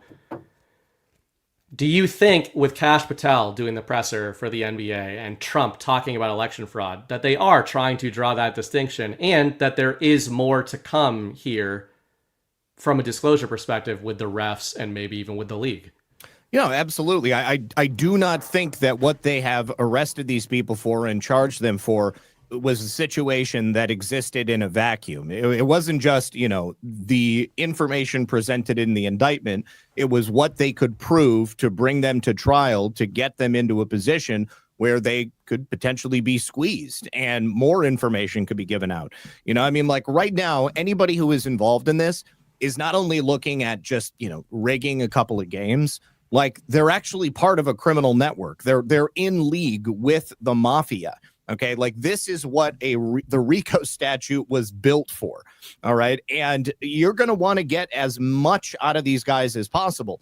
And if some of these players want to, stay on the outside and they don't want to have their riches taken away from them, does anybody think that they wouldn't just go ahead and flip and say, like, you know what, like, we're going to go ahead and just tell you everything. We've got to get everything out in the open, and in terms of election, President Trump talks about this incessantly. Okay. Harmeet Dillon and her people talk about it incessantly. They just announced over the weekend, actually, that they're going to be having DOJ monitors at polling places all throughout California for their next election. And if we were to completely monitor the implementation and then outcome of elections in states where we know that fraud is happening, then it would be that much easier to prove it. But I think that ultimately it's about pushing that envelope and making the public understand that, yes, fraud is real. And the fact that people have not been prosecuted up until this point is not an indication of it not taking place. It's more of an indication of the people who are engaging in the fraud also being in a position of power. That's well said. And that's kind of why I wanted to name this RICO-Land. As you mentioned earlier, it's like a 7-layer cake. Mm-hmm. And that's why, I see these convergences or these connections between something like the NBA sting and the election fraud pose. Of course, that's an easy one because Trump literally made the conflation. But going beyond that, to your point there, who it's the age old who watches the Watchmen. Mm-hmm. I saw somebody in chat, and I'm not trying to pick on you. I'm just playing hardball tonight. Somebody said it's not who casts the votes, it's who counts the votes. Mm-hmm. I would add an addendum to that. I think of things as not input and output. I think of them 3-tier: input, output, translation. So the input is the vote, right? The output is the tabulation of the vote. Let's call it that. What a vote is officially logged. The third part is really important. Who reads that vote out? Yep. Who counts that vote? And I know this person is probably saying the same thing, but it's important to frame it accurately that way, because the system wants you to think the problem is, first of all, they want you to think there's no problem, right? But then they've got these different little sand traps for you to get in. They've got these snakes. They've got these U-bends in the kitchen sink. They want you to be like, well, the input wasn't counted correctly, so it's the output, it's the tabulation that's wrong. They're like, yeah. We'll look into that. We'll make sure that the machines are accurate. Are you happy now? You can test that the machine's accurate. It's like, well, who's translating the result of that machine to everybody else? So, I know it sounds like semantics, but I think these things matter. What is stopping? If you're let's say you're the tabulator, you're like the head, whatever the hell they call these people in Fulton County, the night of the election in said district. And you're like, here's the official result. And you send it up the chain. Well, who's to say they send that result up the chain from them? Right. Or maybe they do, and they're like, all right, Fulton County came in, that we're going to need the other county to not be read this way. Again, like I said earlier, somebody in chat said, Fox News called Arizona with 2% of the vote in, right? Mm-hmm. Was that because they were paying attention to the input or the output? No, it's because they were just going to tell you who won. And once they told you who won, that's just the story. Yep. And this is what Chris Paul and John Harold and myself in particular on DPH were saying after 2024 election. Mm-hmm. We understand it's a good thing, but you've got to be an adult about these things and understand that is also what happened in November 2024. The nation was told that Donald Trump won. Mm-hmm. And because that's a very believable story, and I believe it's true, Donald Trump is the president. Mm-hmm. He's not the president, however, because of the vote totals that we were told on election night. And if you think those vote totals are accurate, you haven't learned anything over the last decade in this stuff. Yeah. I mean, Donald Trump had to be the president if we were going to address all of the underlying causes for the fraud that I believe we are leading up to right now.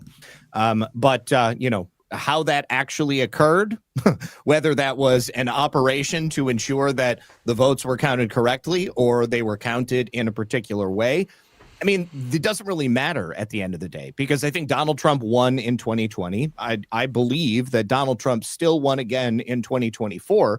And the actual making of the sausage is the thing that these people could never really disagree with, because if they try to disagree with the announcement that Donald Trump has won the election, then they go back against their own point, constantly badgering Donald Trump to accept the results of the election, regardless of what it said. They said that over and over and over again, that if you don't accept the results of the election, it's a threat to democracy. And you are engaging in something tantamount to insurrection once again.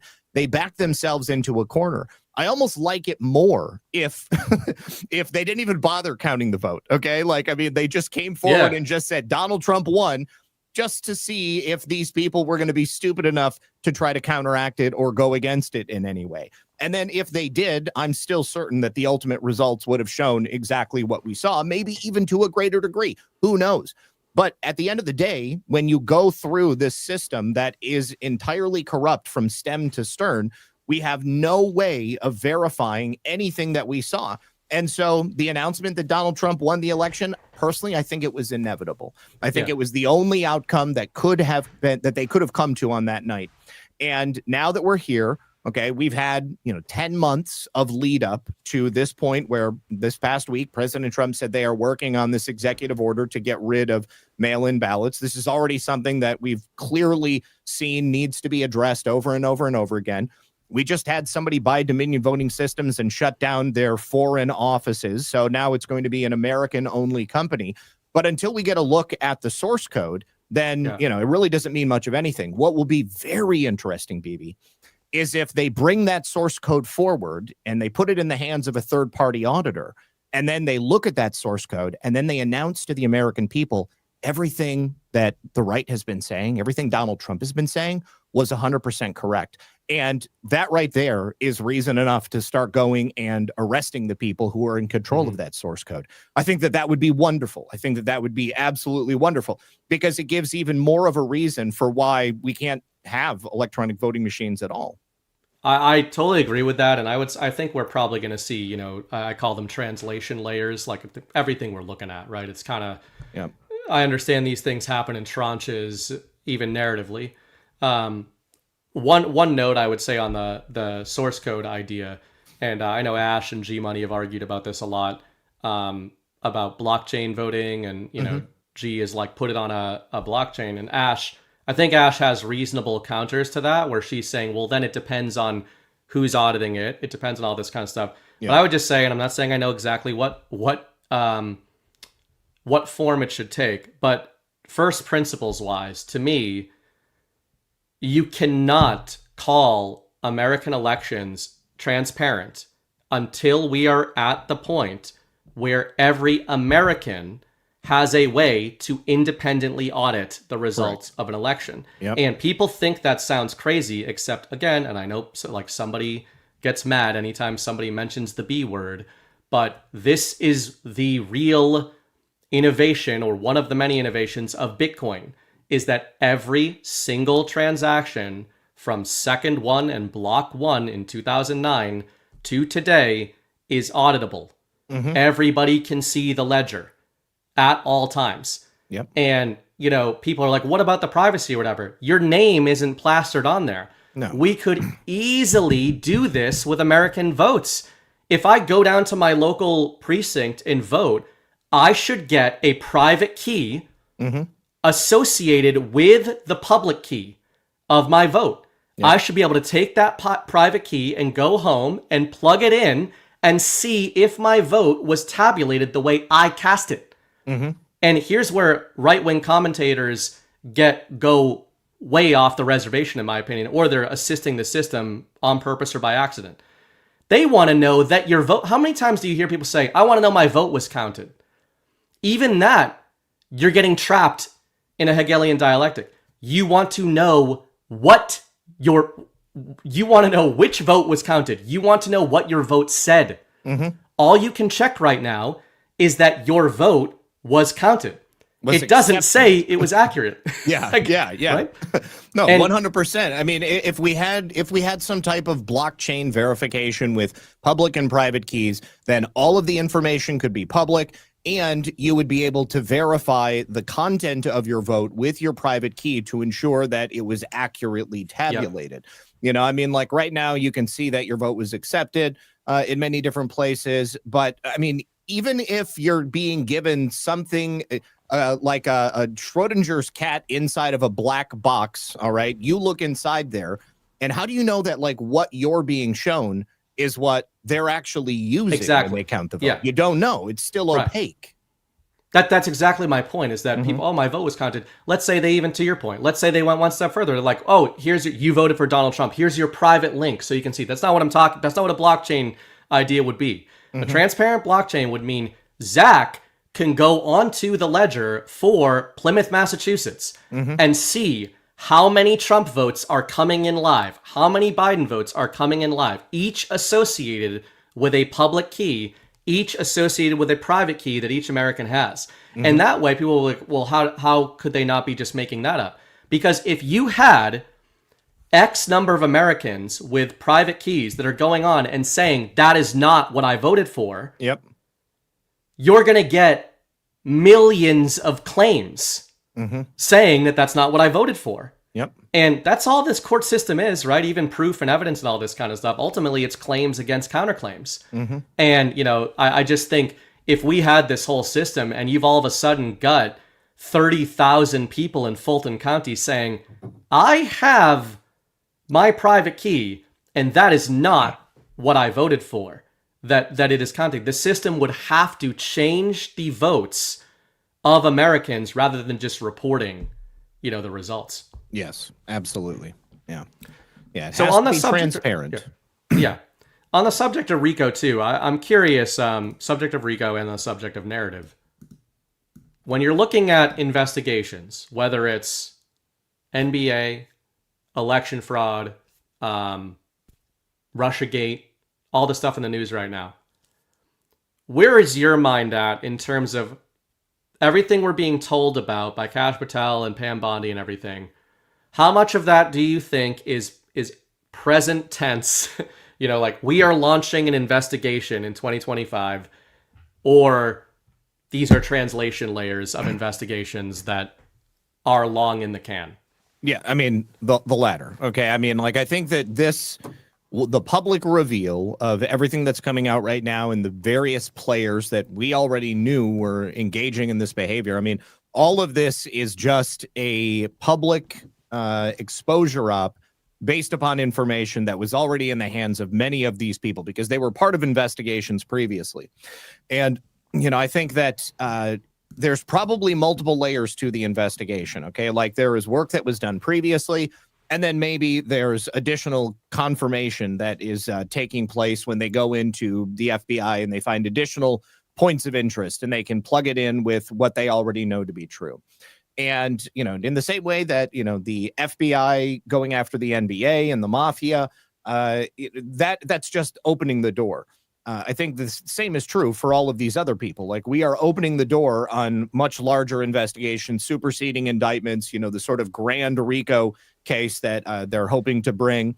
But yeah, no, I think that this was all done a long time ago, and there's nothing wrong with you know, getting a little bit more background information by the time you bring it to people. But yeah, and things that have been announced doesn't mean that investigations are stopping. It doesn't mean that, you know, this is the sum total of everything that will take place. Inevitably, there's going to be more, and we all are fairly certain that the crimes of the deep state extend to a much greater degree than what we've been told some of these players have been involved with up until this point. Whether or not we get everything related to the most horrific aspects of this, or if they kind of just cap it at something palatable for the American public so that we can get people in prison for decades and essentially life sentences, you know, I mean, I don't know. I think it's more likely that the most disturbing and difficult to fathom aspects of their crimes would probably not be fully revealed to the American public. Because, you know, at that point, then people, they might really start to lose faith. You know, we're a unique segment of the American public, guys. You know, I mean, like, you know, as much detail and research that we do on these things, as deep as some of these subjects go, most people are not there on this stuff. You know, they might think that they're rigging the election. They might think that people are taking payoffs. But would they really accept that people are actively trafficking children? I mean, like, you know, we've already had the reveal of all of those unaccompanied minors, you know, hundreds of thousands of unaccompanied minors that were put into the hands of pedophiles. And, you know, for most people, that subject is kind of dead in the water. You know, I mean, like, we were all like, of course. Yeah. You know, I mean, we knew that was happening. But I don't see people out there asking, you know, like, you know, what happened to all those kids? And even more than that, what happened to those kids when they were put into the hands of pedophiles? You know, I mean, like, gosh, I mean, of course, I don't like to think about it, but I mean, I can tell you exactly what happened to those kids. You know, the ones that they've never been able to find, I don't think they exist anymore. Or maybe, even worse, they are living in some type of sex slavery situation and they're deep underground someplace. And then for those people that are engaging in that behavior, what's easier, to keep them alive and to continue using them as a sex slave, or just to kill them and then destroy their bodies? It's as unsettling as it can possibly get. So I think that for that, the really deep, dark stuff, it's unlikely that we're going to get full disclosure on all that. Yeah, it's interesting. That's the stuff, we've talked about this before, but that's the stuff that brought a lot of us into active in the info war. You've been in this for a long time, but for me, it was the thing that really activated me, was going down Pizzagate rabbit holes. Yep. I've said before on the show, the first time I have ever prayed aloud as an adult to God was about that. And then here we are. But it's actually kind of really interesting and serendipitous that you just brought up the unaccompanied minors statistics, because the tab I had open that I wanted to hit you with as we round toward the third act here is attorney Mike Davis, a Trump ally. I saw this headline: federal grand jury in Florida to probe decade-long conspiracy against President Trump. Close ally of Trump says a federal grand jury has been impaneled in Fort Pierce, Florida. I want to get into this story a little bit, but before I do, that's the guy you guys might remember. I've mentioned him a few times. I'm not familiar with him. I'm no expert on Mike Davis, but I've brought him up several times on the DPH because he was the guy that several months ago, I think in the spring, he flipped out about Con Inc. And a lot of liberals conflating Donald Trump with Epstein Island. And he specifically put out all the statistics, or commented on all the statistics of unaccompanied minors, and how the border was the trafficking fight. Yep. And that was he basically was making the point you just made of saying Donald Trump has waged the most large-scale, biblical, epic anti-child trafficking operation in world history, arguably. Maybe since the Crusades. That's its own rabbit hole, if you guys want to go down that, to act like the Christians were the bad guys. Little bit of revisionist history there. So he's waged this highly successful anti-trafficking operation, but it reminds me of that the age-old saying, one death is a tragedy, 1,000 is a statistic. Use whatever number you want. And even in The Dark Knight with Heath Ledger's Joker says, they're like, why a school bus? Why didn't you just blow up? Why didn't you just kill all these people? And he's like, oh, well, if something like that happens, it's all a part of the plan. But this is a tragedy, right? This is a specific, and it made me think of the Epstein Island thing. And people have gotten mad at us for this year, but I believe the Epstein Island thing was real. I followed the drops and everything. For sure.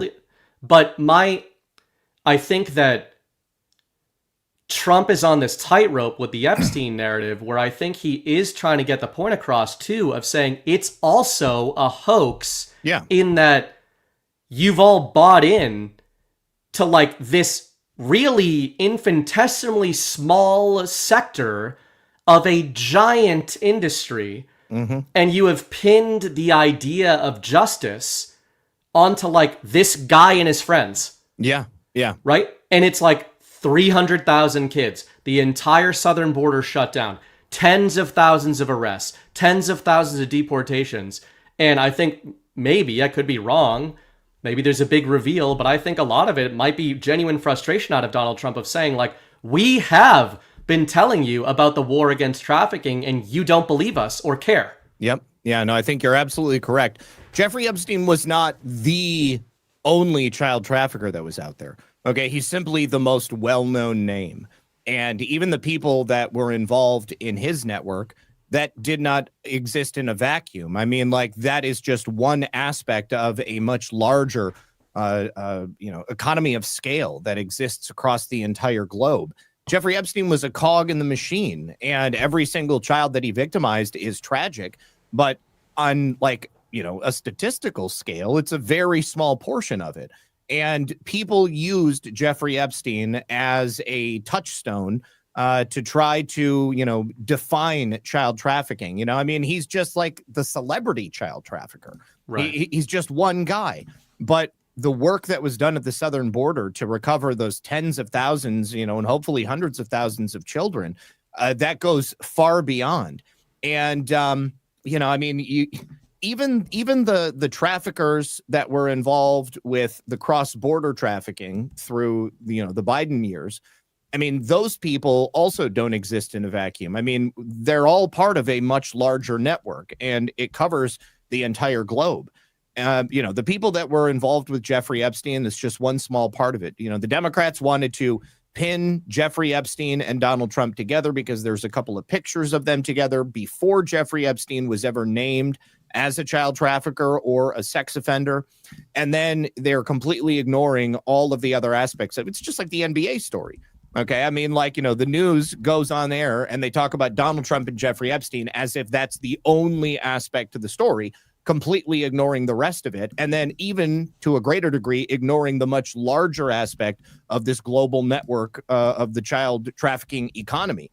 The same thing that they're doing with the NBA. I mean, just talking about one aspect of the story and completely ignoring the rest of it. It's actually funny to your point about, people handling it.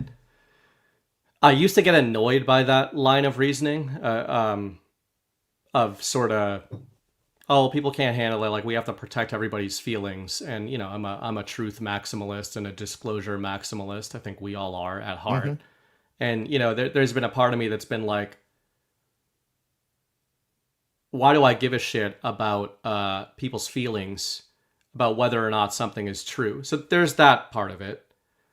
But I think more to your point, I think of it less these days of choice to know, less as we're protecting people's feelings and we're protecting national stability, and more, we actually are telling you, in as many ways as we can tell you. And maybe the whole choice to know refrain, I've started to reframe that in my own mind as being less, we're going to keep some stuff hidden, and more, I mean, we told you we arrested X number of 10,000s of coyotes and child sex traffickers and whatever at the southern border. And we rolled Tom Homan out on every news channel for 6 months. And we've been raiding every American city and telling you, yes, it's drug trafficking and sex trafficking, very openly the entire time. And if at the end of that, you're like, man, when are they going to tell us about the trafficking stuff? Exactly. There's a little bit of less, they're not going to tell us everything, and more are we going to listen to them telling us everything? That's exactly it, dude. I mean, it's not like they've kept any of it hidden from us, okay? It's just that they're not harping on any one single thing. But every single day, the DHS is releasing new information about illegals that they've wrapped up who have a rap sheet as long as my arm where they're victimizing children in 100 different ways. The choice to know will be yours is, in my opinion, has always been the choice to accept and to process the information that you've been given is what that choice is, okay? Because nothing has truly been held back, okay? I mean, they have told us, every single time. It's just that there's a preponderance of information. This is not this is one operation with a million spokes coming off of it. And it's happening in all 50 states. It's also taking place around the world. And, I mean, if you're going to do an info reveal for all of these things to 320 million people, you can't spend too much time on any one particular thing. Okay. In order to get it all out there, it's this constant stream of information. And people are going to focus in on the things that they want to focus in on. And if the child trafficking aspect is too difficult for them, then they're not going to spend a lot of time on it. Maybe they'll internalize a certain portion of it, say it's good that we're getting pedophiles, but, I really care about the elections. The elections are the only thing that I really care about. And so everybody has got to make up their own mind as to whether or not they're going to process the things that we're being told and how they're going to process those things. The government can't hold your hand. President Trump personally can't come in and hold your hand and say, these are the things that you need to focus on. But he can post on Truth Social, and he can send out the emissaries from his administration to go do these spots on Fox News and all of these other stations. People don't like it when they do that, but I personally don't think that it takes anything away from the work that they're doing during the day. It's just, there are only so many outlets for reveal of information, and I think that the administration has shown that they release information trying to put it out there in a way that is going to have the best impact, the maximum impact. Okay. Pam Bondi or Kash Patel goes on somebody's show on Fox News. They do a 20-minute spot after they've worked 12 hours in a single day trying to wrap up these investigations. And then all of the podcasts and all of the different shows are going to take those clips and they're going to share them out. They're going to analyze them. And they're also going to do analysis on the individual operations that are taking place all around the country. I think this administration has been genius throughout its entire time, and you don't have to like it, but I think that there has been a calculated series of moves designed to make sure that we have maximum impact, maximum info revelation to as many people as possible, and also to at the same time try to save us from ourselves. We have been living in a system that was stacked against us for decades and decades and decades. And people were handed bread and circus so that they wouldn't complain about it too much. And you would just trust that the government was going to be doing what they said they were going to be doing. And it was never like that. So, here we are, and you got to take the reins and you got to run with it. Well said. Tattoo Teacher in the chat said, people must pay attention, not just look for elite justice. That may not be disclosed. And if I want to straddle that line, I can agree with that to a degree. If I'm looking for I'm not trying to be naive and say we have had full disclosure. I do not believe we have.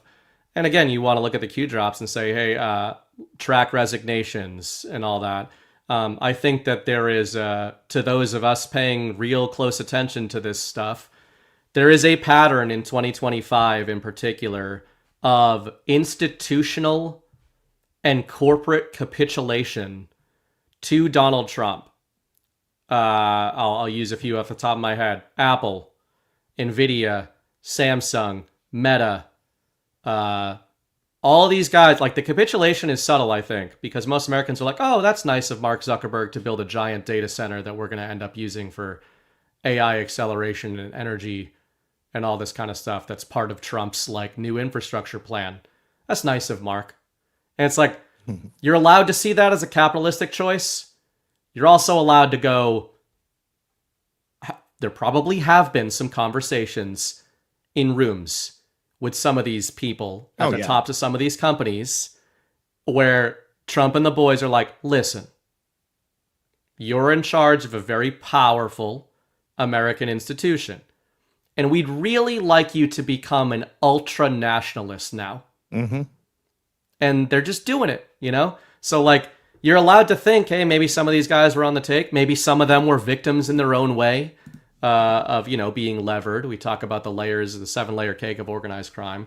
But I can buy that if there's going to be some stuff buried, it might revolve around specific institutions, specific people of just being doesn't matter what some of these guys were doing, just watch the institutions and watch what they're doing. We were told hey, some of them are going to collapse.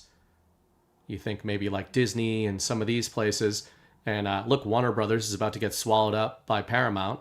Or Trump Netflix. Allies. Netflix apparently put a bid in as well. If Netflix buys Warner Brothers and HBO, that means that they will absorb HBO. If you're subscribing to Netflix and HBO right now, you'll only have to subscribe to one in the future because they're going to get the entire catalog and the whole studio there, So, but no, I think you're absolutely correct. I mean, of course, there have been conversations behind the scenes, are you going to play ball or are we going to destroy you and take your company? It's a very fine line. I mean, you have to be able to clean up all this corruption without at the same time imploding the American economy. And somebody in the chat said, you guys are glossing over the fact that there haven't been any big arrests of names that we want to see. Okay, so again, that's on your timeline. I'm talking about the timeline that the administration is working on. To our detriment, we have thought about things in 4-year cycles. Okay. And the deep state does not think in 4-year cycles. They think in generational cycles. Okay. 100-year cycles. And they are more than happy to just lay low and to protect themselves to ensure that they can come out the other side of this 4-year operation and they will be untouched. And then America can be destroyed all over again. Just because you haven't seen someone be arrested yet doesn't mean that you're not going to see somebody be arrested yet. I go back to my statement at the start of the show. You know, you build that 7-layer cake from the ground up. Okay, so you got to start with the Crisco or the butter on the pan, and then you go ahead and you have to bake each one of those layers individually, and then you have to spread the icing, and then finally at the end you can. I mean, it's like if your kids come home from school and you're still on that first layer, and they say, "Mom, you're never going to finish that cake. You know, we're not going to have cake tonight." Okay. And your mom is just like, you know, be patient. Wait. Okay. And then after you eat the steak, mom comes out with a nice big slice of cake and a glass of milk. And she's, I told you this cake was going to be done. You know, you're assuming that because you haven't seen something that you're not going to see something. Yeah. I say, you know, go ahead and just wait 10 months. Okay. This is not another 4-year election cycle. All right. We are talking about creating a perpetual American golden age. And if you're going to do that, you've got to build it very, very carefully. Otherwise, you run the risk of being unsuccessful. And we can't afford to be unsuccessful in this venture. Damn straight, man. Well said. Man, that'd almost be a good closing. I just wanted to hit you with something quick. With all of that said, you know, I think we agree, you know, things are going well on an actual level. Mm-hmm. I have a lot of faith, earned faith in what these guys are doing. With that said, on an actual level, the justice timeline in particular, we're seeing all these names from the beginning of the Trump story coming back around, right? Your James Comey's, your Brennan's, all this stuff. Now we're getting grand juries impaneled in Florida. Or we're being told about these things anyway. Mm-hmm. So just with all the news you kind of analyze and with where we're at in the timeline, on an actual level or a translation level of like the justice campaign, do you have any inklings of big names or big initial events that you do think is going to happen? You know, maybe that's maybe that's convictions related specifically to like the early Trump era, Russiagate. Do you think we're going to get that kind of stuff coming up, or no?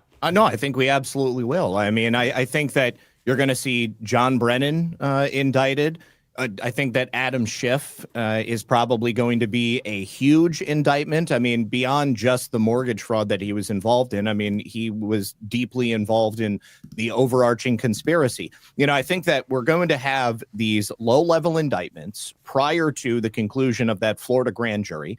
That Florida grand jury will be the RICO charges against all of these people. At that point, we'll already have them in the system because they're going to be prosecuted for these lower level crimes. And then you can just kind of layer on top of that. And, you know, I would definitely expect to see the people who were involved in the Obama administration getting indicted. I think that Jack Smith may end up being a cooperating witness because he's already begging to speak to Congress and to the DOJ. But I would imagine that they already have enough information that they're going to be presenting to the grand jury to show that this was a RICO case, that this was a grand conspiracy. I mean, we've had 10 plus years to be able to watch this thing unfold, and we've already put it together here amongst our circles. The government has access to even more detailed and unknown information, which undoubtedly will be presented to that grand jury. And, you know, I mean, it'll be down in Fort Pierce. It'll be down here in Florida. I mean, this is Trump country. You might be on that grand jury. Oh, dude, how freaking cool would that be? You just put a Groucho mask on and be like, do you have any bias? And are you involved in any commentary on this? Like, absolutely not. Absolutely not. I've never voted before. I'm a video game streamer. You see, I'm a Cyberpunk 2077 streamer. All right, one more thing. Very small question. Mm-hmm. InfoWar. 2025 InfoWar. Different from the Justice Campaign. Different from all this kind of stuff. how do you conceptualize what the info war is in 2025 compared to maybe how you felt about it years ago when you first got into it? In other words, what is it you do? What is it we do that is different from the media? And, you know, how has it changed for you? Like, how do you operate the same way you did 5 years ago in terms of how you do whatever it is you would describe that you do? Or do you think it has changed, and has your internal mission statement changed when you sit down and you're like, I know this is rambling, but I don't have a complete idea here. I've been thinking about this myself. In other words, when you sit down and you're like, I'm going to look at all the news stories, and you know half of it's bullshit, even when it's the good guys saying it. You know there's all these timelines that don't match up. You just said yourself in many of your rants tonight, which are great. There's things we know and things we think we know in this audience, and that's not really going to be the way things are translated. With all of that said, what is your kind of mission statement? What are you trying to do? And has that changed at all in the last few years? You know, when I first started doing this, I was trying to be a counterbalance to the preponderance of fake news narratives that were coming out. And it was always about supporting Donald Trump and trying to push the truth forward through all of the noise and the sort of fake defamation-based stories that they were pushing on him. And now it's still that. It's still that. But it's so much easier to do because we've been unshackled in so many different ways. And largely, we are controlling many of those means of communication that were previously being controlled by our enemies. Our enemies still exist, but they no longer have the upper hand. And it's, ultimately always been about exposing the mainstream media and the deep state for the lies and the propaganda that they were telling. And now it is still about that, but it's also about continuing to support President Trump. And I've always also kind of had an aspect of it where I wanted to make sure that people didn't allow themselves to black pill because they weren't seeing things happening at the speed that they wanted them to happen. And making sure that people could keep the perspective from that 40,000 foot view. It's about so much more than what you see directly in front of you. There's always going to be a much larger field of view that is completely outside of your periphery, that you have no idea is going on. And you have to keep that in mind. And ultimately, when I put faith in the job that these people are doing, and ultimately, my point of view largely always defaults to the fact that I'm a Christian, and I believe in God and God's plan, and I truly do believe that President Trump was anointed for this time to help usher us out of this very dark time in American history. And when you look at what President Trump has sacrificed to be here in this position and even have the possible opportunity to help bring us out of this dark time, you have to remember that President Trump is not just going to start fumbling the ball now, okay, at this point. He's already given up so much. He's already sacrificed so many years of his life. And he has to be fully aware of the stakes that we're currently playing with. And if you don't think that he's taking that into consideration when he's making decisions or he's making public statements, I don't know what to tell you. I mean, I want people to remember that more than anything else. This is not a job that any of us are doing. And President Trump undoubtedly is fully aware of exactly how dire these stakes are. And it will happen. I truly believe that it will happen because if it doesn't, then that's it. I think that America could very easily slip back into the position that we were in before.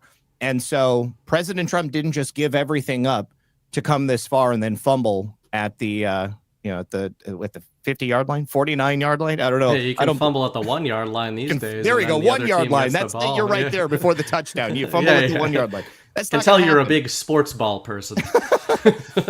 So I think more than anything now, because we're so close, keeping the perspective so that you don't fall prey to these new fake news stories that are attacking President Trump. Oh, he may be doing this, but he's not doing this. Never forget that he hasn't done this. I think that really is doing a disservice to everything that he sacrificed and everything that we've sacrificed up until this point. I'm going to take a cue from your book and spin my criticism of you positive on the back of that big rant and say that Zach is playing such advanced 5D chess here that he intentionally fumbled his metaphor at the end of an otherwise brilliant rant to make the point that you shouldn't do that. And that's what we can't. And I was going to ding you on that, but then I was like, oh my God, he intentionally screwed up the metaphor at the very end of the most salient point of the night. While great. Making the point not to do that. So there you go. I want to commend you for that. Super well said. And thank you. Yeah, I actually just like asking, in different ways, you and the other guys, and sometimes women too, at Badlands, just kind of what you're doing, what you're thinking about, right? For me, it sounds strange because I agree with everything you said about Trump and everything. And maybe sometimes people think it's like a doomer thing where I'm looking beyond Trump. Mm-hmm. And sometimes on DPH, we talk about that a lot. Like, what about 2032? And what about this and that? And I don't see that as dooming. In some ways, it's like, it's a given to me that this is going to be a brilliant presidency. Mm-hmm. Yeah. And it's why I'm almost like, how can I be of use? Mm-hmm. Is it by just focusing on the wins now and the wins to come in the near view, like right around the next bend? Or is it like, where are we going in the 2030s? And I've found my mind lately pulled in that direction. Good and bad. What are the threats I could see? I mean, if I do agree with John and Chris that it's like, if we haven't had a meaningful election fraud, like mass disclosure, and we're just like, JD 2028, something maybe has been lost in translation there. I don't expect that to happen though. Yeah. But I would also say on the positive end, I'm really interested in some of the stuff people find boring. Like, man, I swear anytime I read an article about micronuclear reactors, I find something in one of those articles that I go, holy shit, the plan that we are in the midst of is so beyond politics, and the kind of world I think we're going into in a positive way is going to blow people's minds. I literally was reading an article the other day about this new micronuclear project that Elon's involved with, XAI and everything. And I noticed that they called it, and it's partially funded by the DoD, they called it the Janus Project. Ooh. And I'll have to do a whole thing on this, but I'm going to work on a whole article on this. But just as a little tease here, leave us with some optimism on the back of Zach's optimism.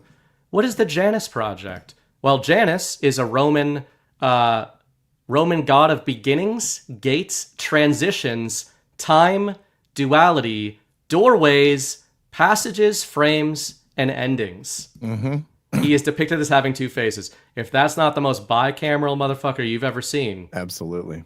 But anyway, I've been writing about like the golden age is way more literal than you think. Mm-hmm. And now we've got technology projects being named after bicameral gods of transition.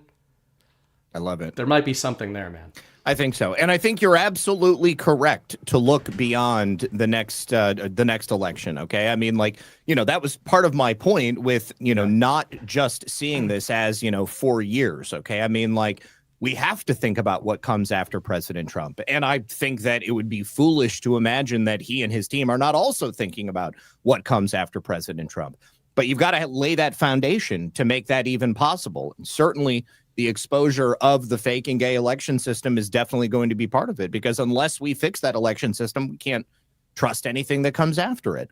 And, Steve Bannon just said again this week that it will be Trump president in 2028. Oh, I can't wait. I hope. Dude, don't tease me. Don't tease me, bro. Oh, my God. I am so stoked about that. There are plenty of people out there like, no, let him rest. If he wants to cook, let him cook. Cook. I am 100% in line for that. Let's do it. Let's see what happens. Oh, Tom Brady should retire at 40. Fuck you. He's going to get another dynasty in his 40s. How dare you? George St. Pierre coming out of retirement. Anyway, man, great show. Besides you being just a total doomer that I'm just constantly trying to pull out of your just like everything sucks and we're losing and Trump isn't doing enough. I feel like I managed to wriggle some positivity out of you. So I'm happy for that. Thanks for joining the show, Zach. I will let you go and I will screw around a little bit with the people and we'll do this again soon. And I will see you next week in Cocoa Beach in physical person. I am so excited to be there. You guys make sure that you get your virtual tickets or check and see. I don't even know if any in-person tickets are available yet, but there are, and single day tickets are available. All right. So then you definitely want to check it out. And if you're one of those people who's going to be at guard or this is your first guard, as I always say, please come up and say hello to me. There are so many people. I can't stop and say hello to everybody individually, but I've met so many people at these events. It's one of the coolest parts of being part of Badlands Media. I love the in-person experience that we get, and it really does make it feel like a community. And I want to say thank you for allowing me to be here tonight. I had a great time, and thank you to everybody in the audience as well. And I don't need everybody to agree with me. That's fine that if you don't, but I will continue to deliver my opinion and analysis on a daily basis and have a great time doing it because this is a good time. This is a very good time to be alive. Damn straight, son. And I think I think someday when you grow up, you're going to be a really good Cyberpunk 2077 streamer. One of these days. All right. Get beyond this shit. All right, man. See you guys. I'll see you soon. Peace.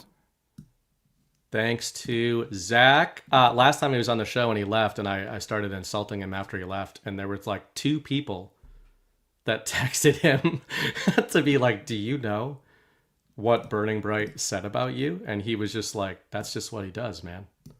So, but I'm not going to do that tonight. I'm going to hit you with the swerve and just be wholesome instead. I'll hang out with you guys for 1 to 8 minutes. Nobody will call me out on that because I never lie about how long I'm going to talk about something. My throat hurts. Feels weird. I've also been having this problem with food sometimes, and I'm like, am I developing a situation where I talk so much for a living that I'm gonna need like one of those Rod Stewart surgeries or something? I don't know. That was a weird tangent. Anyway, guys, speaking of Cocoa Beach, let's hit you with a little promo about that, and then we'll do some rants with the people after just a little, maybe mini narrative. And I saw Lisa in the chat. Lisa's a savage. She's earned a lot of my respect. Not unlike Mrs. Bright, I think. I think Zach's got a real one. A ride or die, we call him in the streets. But anyway, we're going to be in Florida next week, and if you guys aren't going to be there, you should, whether you're in person or virtual. Here on the sun-kissed shores of Cocoa Beach, where the ocean meets the horizon, the Great American Restoration Tour continues on November 6th through the 9th, 2025. Badlands Media gathers patriots like you, not just to talk, but to rebuild. From truth-telling panels to unbreakable bonds, we're restoring the soul of our nation, one conversation at a time. This is the heart of the Space Coast, where the rockets defy gravity and dreams touch the stars. Feel the thunder of innovation that powers America forward. Together, we're not just healing the past, we're blasting off into a brighter tomorrow, a future where truth prevails, families thrive, and America leads once more. Join us in Cocoa Beach. Get your seat or your virtual stream pass now at badlandsmedia.tv/events. Launch is imminent, and you don't want to miss this liftoff.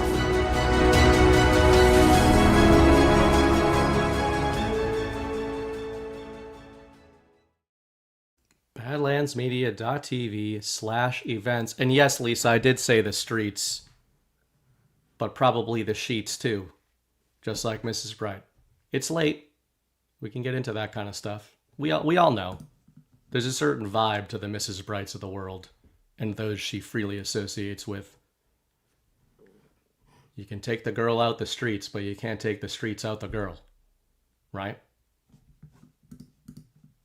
Anyway, before I get in even more trouble, one more sponsor, and that's us. And you guys have been crazy supportive of this sponsor as well. Before skincare went synthetic, people used something simple, something real, tallow.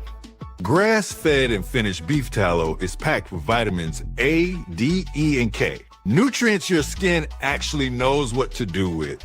It locks in moisture, restores elasticity, and defends against winter dryness. No water, no preservatives, and no BS. Unlike plant oils or chemical creams, tallow mimics your skin's own structure. Elbows, hands, knees, post-shave, anywhere your skin's crying for real moisture. Perfect for gifting or keeping your own skin soft when the cold hits. Visit softdisclosure.com and use promo code Badlands for 15% off.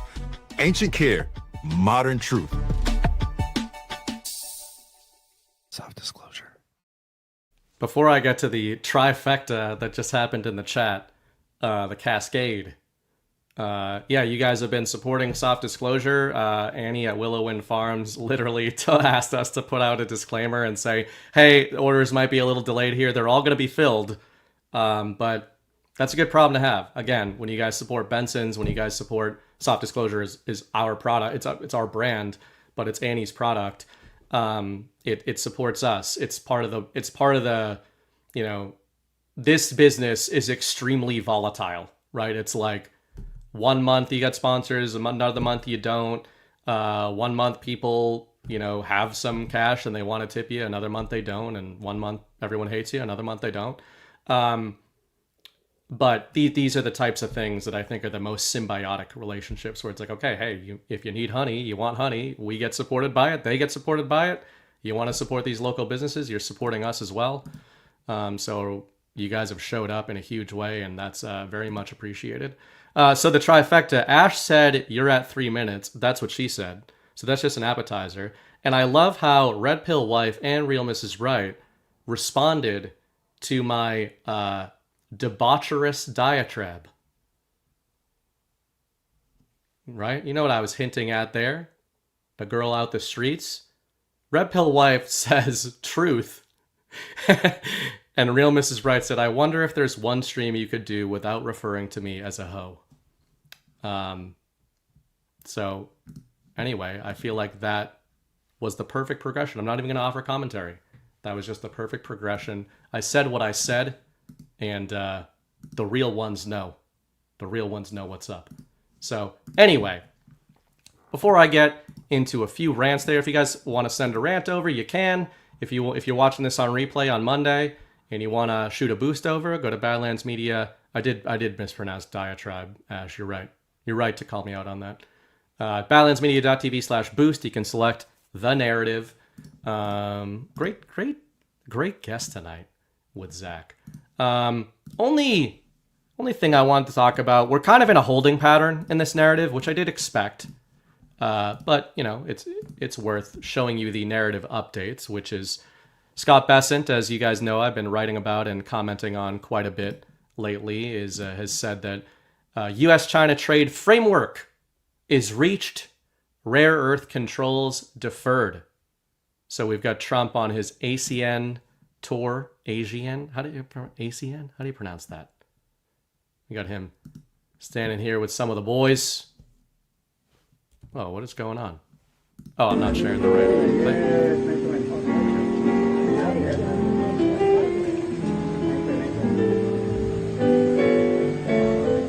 Okay, thank you. What a strange... Was I sharing that the whole time, or were you guys just looking at me?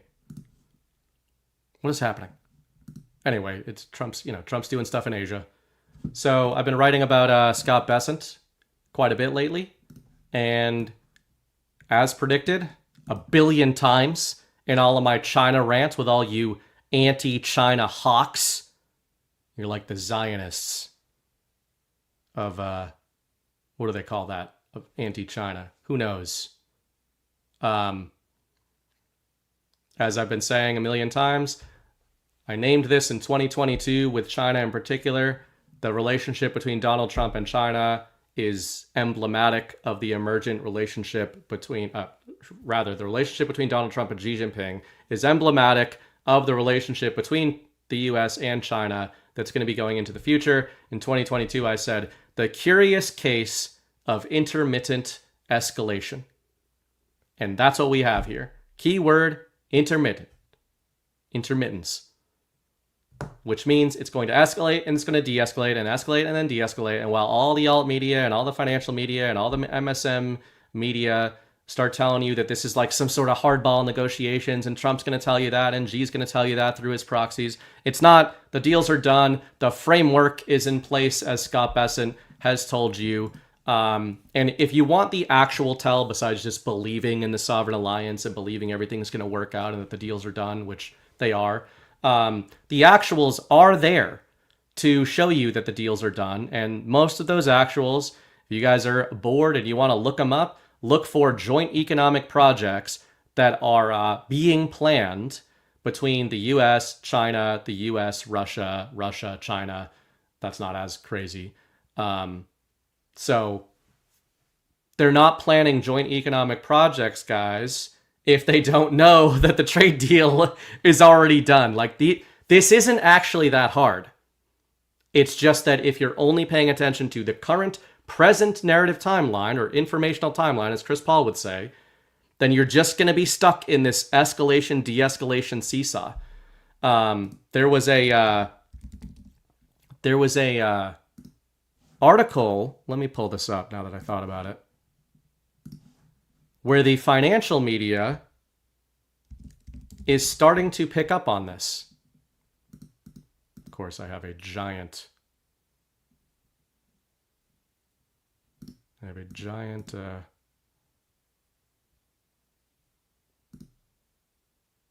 Okay. What fantastic dead air we have tonight. There's apple pie, Mrs. Bright said. I think that's code, guys. She's still up. That might be code. Maybe I gotta get off the stream soon. I don't think, I'm not feeling great, guys. I might need to, get off the stream right quick for me.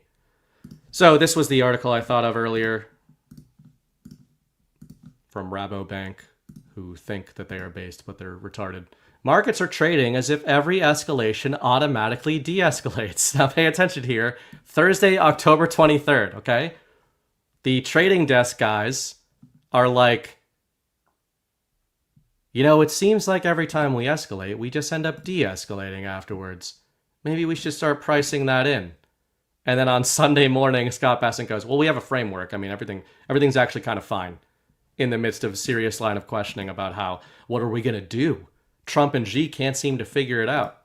So there'll be more to talk about after their meeting, but a lot of the reason there isn't a whole lot to talk about right now is because we've said this. You guys have been paying attention to this show, or my rants that John zones out of on Wednesday nights? You're ahead of the narrative there. So you know where we're going here. And yeah, that's that. So keep an eye on the Asia tour. It's going to be a lot of photo ops, but I think the big thing here is going to be the Trump-Xi photo op, assuming some asymmetric narrative doesn't strike us in the middle here. But you notice I had said back in, I want to say July, I think it might have been Ghost that was on the show. I had talked about that Putin, or Russia and China, Trump is alternating them in terms of who is on the escalation narrative and who is on the de-escalation narrative. It's a Fichtean curve, actually, is the plot structure that these are following. So I caught you guys years ago using the Fichtean curve. And it's escalation. It's always ramping up in terms of emotional tension, but they give you release points along the Fichtean curve, which is why it's way better than the 3-act structure. So they're using a Fichtean curve, whether they know it or not. And part of that Fichtean curve, I think, is a bicameral Fichtean curve, where they are using, when China is on an escalation upswing, Russia is on a de-escalation downswing. When Russia is on an escalation upswing, China is on a de-escalation downswing. So, right, like 2 weeks ago, Trump and Russia were sparring. Not even 2 weeks ago. They were sparring, or rather, 2 weeks ago, Trump and China were sparring a ton. Like, really aggressive with each other. Markets were going crazy. 100% F them all, right? And during that time, there was all this talk about joint, like we could put a tunnel under the Bering Strait and join Russia and the U.S. together, and Putin and Lavrov and all these guys praising Trump's peace deal between Gaza and Israel and all the work he's doing over there and how he's great to deal with, and we're gonna figure everything out. Don't worry about it, right? And at the same time, it was fire and brimstone with China. And what do we have Sunday, October 26th? We've got, let's back off the Chinese. We got a framework here. And what's happening in the last couple days? Dmitry Medvedev, he's the bad cop in the Russian narrative, is like, we might just nuke the US. This could lead to nuclear war. I was like, Dmitry, stop it, man. I will say I'm a fan of Dmitry Medvedev, but he's jumping the shark to me. He's way too over the top. When Vladdy is putting out comms talking about how on the same page he is with Trump, while Dmitry Medvedev is like, there could be nuclear war between us if this shit keeps up with the Trump sanctions on Russia. So anyway, when you see that, just know that this is probably going to be a good week with China, I think. I think you're going to see a really good week, and I bet you're going to see a bad week with Russia. And then maybe in a month, you're going to see a really bad week with China. It's like they're putting tariffs on Chinese turkeys or some shit. And then the Russians are going to be like, you know who I love? Donald Trump. That guy's great. And again, the choice to know will be yours. But I thought that market stuff can be kind of boring. But I thought the fact that market geniuses are starting to price in the fact that none of this is real. They don't understand why none of it's real, but they're starting to price it into their trades, which is why traders tend to be ahead of a lot of InfoWar people because they just watch what the money does. And the money, the keyword is futures. So the money prices in what they think the future is going to look like, right? And when Trump and Xi are being mean to each other, that means futures go down. When Trump and Xi are nice to each other, futures go up. Lately, they've done it so many times, Trump and Xi and Trump and Putin, that I think they are intentionally giving stock markets schizophrenia to break the model of futures trading. That's not attached to fundamentals. Futures trading should be attached to fundamentals. Does your company, does this industry have a compelling future based on its principles, based on its foundation, or not? And instead, the markets have been speculative, based on narrative. And I think that they're trying to be like, if you guys want to keep trading on narrative, we're just going to keep screwing with you about the narrative and going so over the top that nothing we say in the media is going to matter anymore. I think that's what they're doing, and I think they're doing it intentionally from both sides because we're watching an economic pincer. And I will get to rants in a second. Before I do want to say, go to badlands.substack.com. We've always got great original features over there that I edit. We've got Matthew Arrett. He's a Canadian. But besides that, he had a great one on Ted Kaczynski and false prophets. This is about some of the other side of the evil twin side of the golden age and of the tech acceleration. You know, there's good twin, evil twin. Who's going to win? I think it's the good twin. But good stuff from Matt on the evil twin. We've got Ash and Ghost always putting the news brief together that hits your inbox 5 days a week. It's great shit. We had Ryan DeLarme in there talking about Nixon and his war on labor unions and how that might mirror Donald Trump a little bit. And it's more about organized crime, but kind of the same thing, right? Labor unions, organized crime. I was born to union parents, by the way, but they're never going to leave that reservation. And it makes sense for how the system was designed. And there's also my little Substack. So I try to get something out once a week. This is my new long form on Pebble and Avalanche on the waning days of a hemorrhagic hegemon. You know, I like my alliteration. This is a little bit about the economic stuff I was just talking about, but a lot of this is about, again, the pincer I see taking place between China and Trump and then Russia and Trump on, as Zach mentioned earlier tonight, on the EU and on NATO.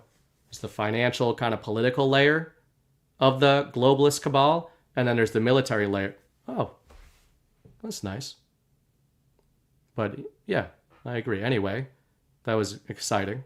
But there's the economic layer, political layer, and then there's the military layer.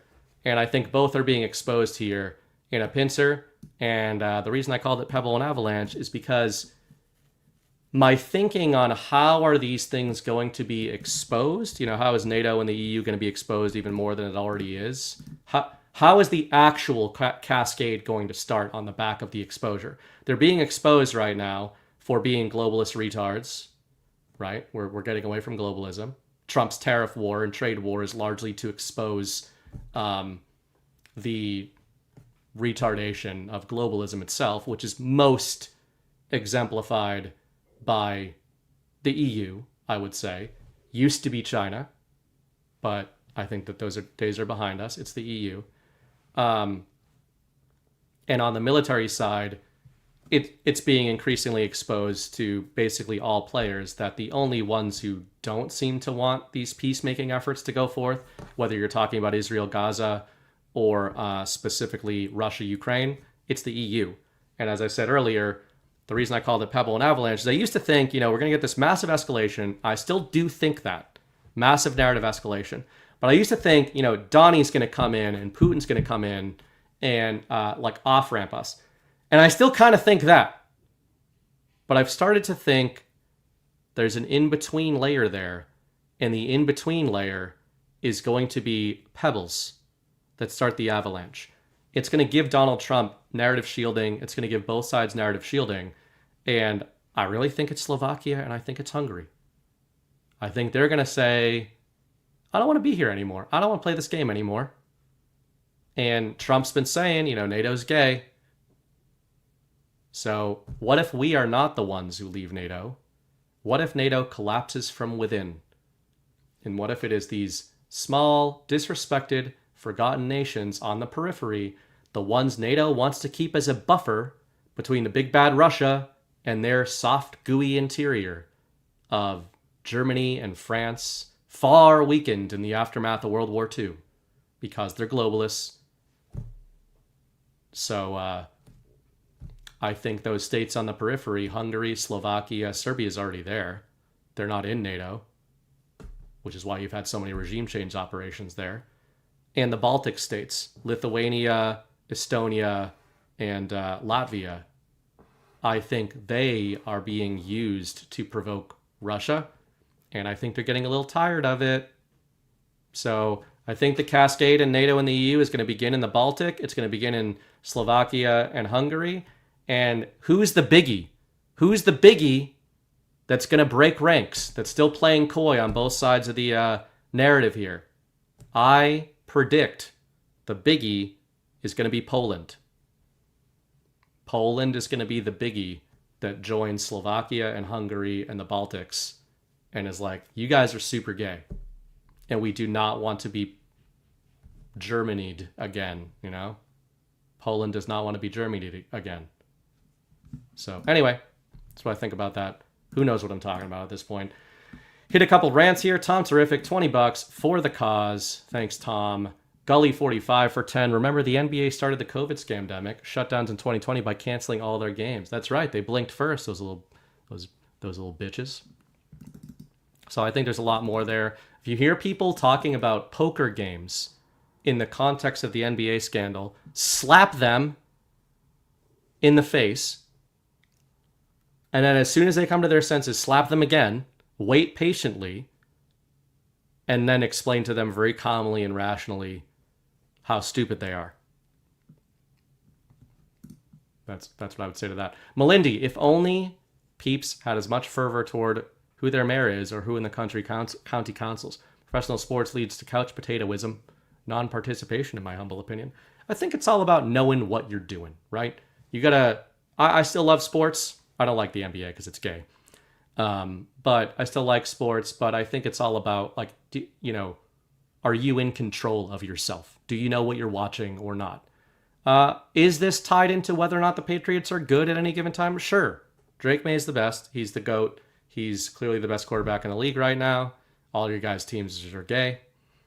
So there's that. But at least I know I have a problem. I don't know which stage of acceptance that is, or the denial, maybe it's that. Nevada Runner sends over a couple thumbs up with a $5. Thank you, guys. Thank you for the boost. Very generous last week. Really appreciate it. You guys have been very generous in general lately, and you've also been, according to what we've been told, extremely generous with our sponsors. Thanks to Save Pulse for tonight. Thanks to Benson Honey Farms, Mo Benson. Our thoughts and prayers are with you. I hope to God I see you at a GART in 2026. Please support them literally, and please support them spiritually as well. Great family there. I think 5 kids at this point. So, man, I hope that that's okay. And thank you guys for supporting Soft Disclosure. That's something we're very proud of, and I know Annie is very proud of it, and we're proud of her being proud of it. And she's proud of us being proud of her being proud of it. So, good stuff. Deborah Stars, BB, we're moving into an atmosphere in the cosmos where these self-centered nefarious schemes won't be tolerated. Everyone will be given the choice to love, truth, and life, or an ominous ... I like that. All right, guys, next week I'm taking a big risk with the brand. But, Badlands DEI says I should do this every now and again. Cam Cooksey is going to join me. What are we going to talk about? Probably not the NBA, because I feel like that'll be racist. But we'll see if the NBA still, making big news. Maybe it'll be making even bigger news at that point in time. So I don't know what we're going to talk about, but we're going to talk about stuff. And that'll be next week. Other than that, as I always say, the war is a story. Oh, for people that supported the Kickstarter campaign, the books were delayed in printing, but I am told that they are shipping to the Bright household on Monday. Well, that's when they're starting their journey. So we do plan and still believe we are going to be shipping those books out in November. The goal is before Thanksgiving, after GART, but before Thanksgiving. So we're going to have to build hundreds of boxes and package these books securely and make sure that they don't get damaged and sign them and all that, while wrangling a little 10-month-old who's being a maniac, but is also very cute. And otherwise, I will still have another couple shows before GART, Cocoa Beach. Grab your tickets. The worst sign-off ever. The war is a story. The story is a war. Act accordingly.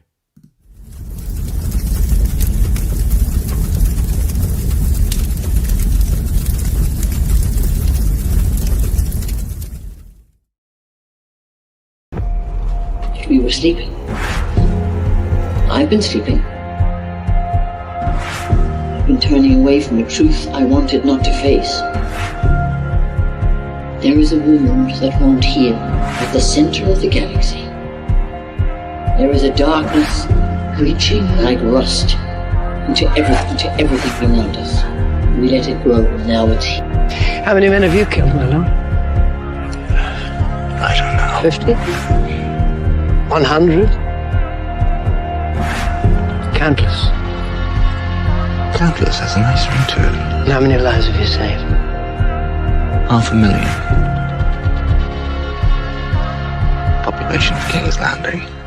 Tell me if your precious Randy commanded you to kill your own father and stand by while thousands of men, women, children burned alive, would you have done it?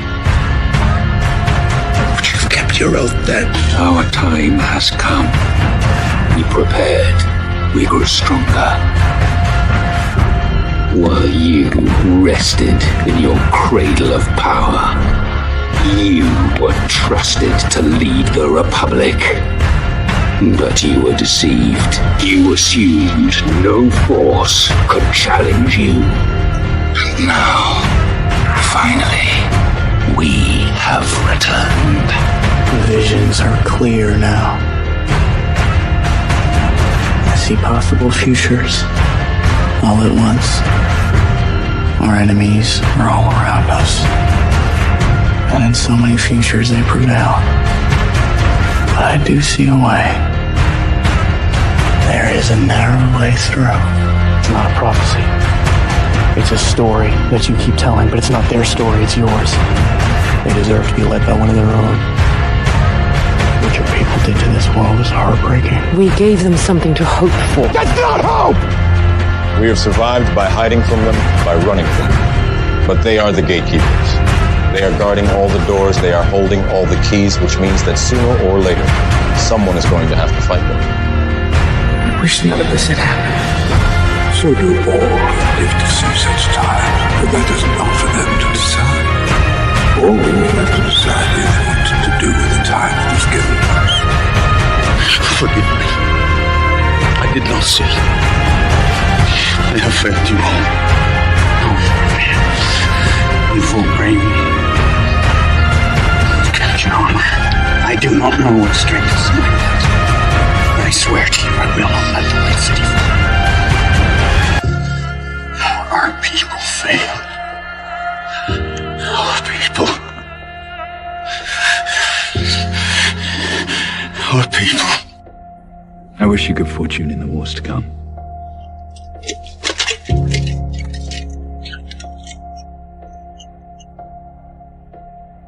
And now it begins.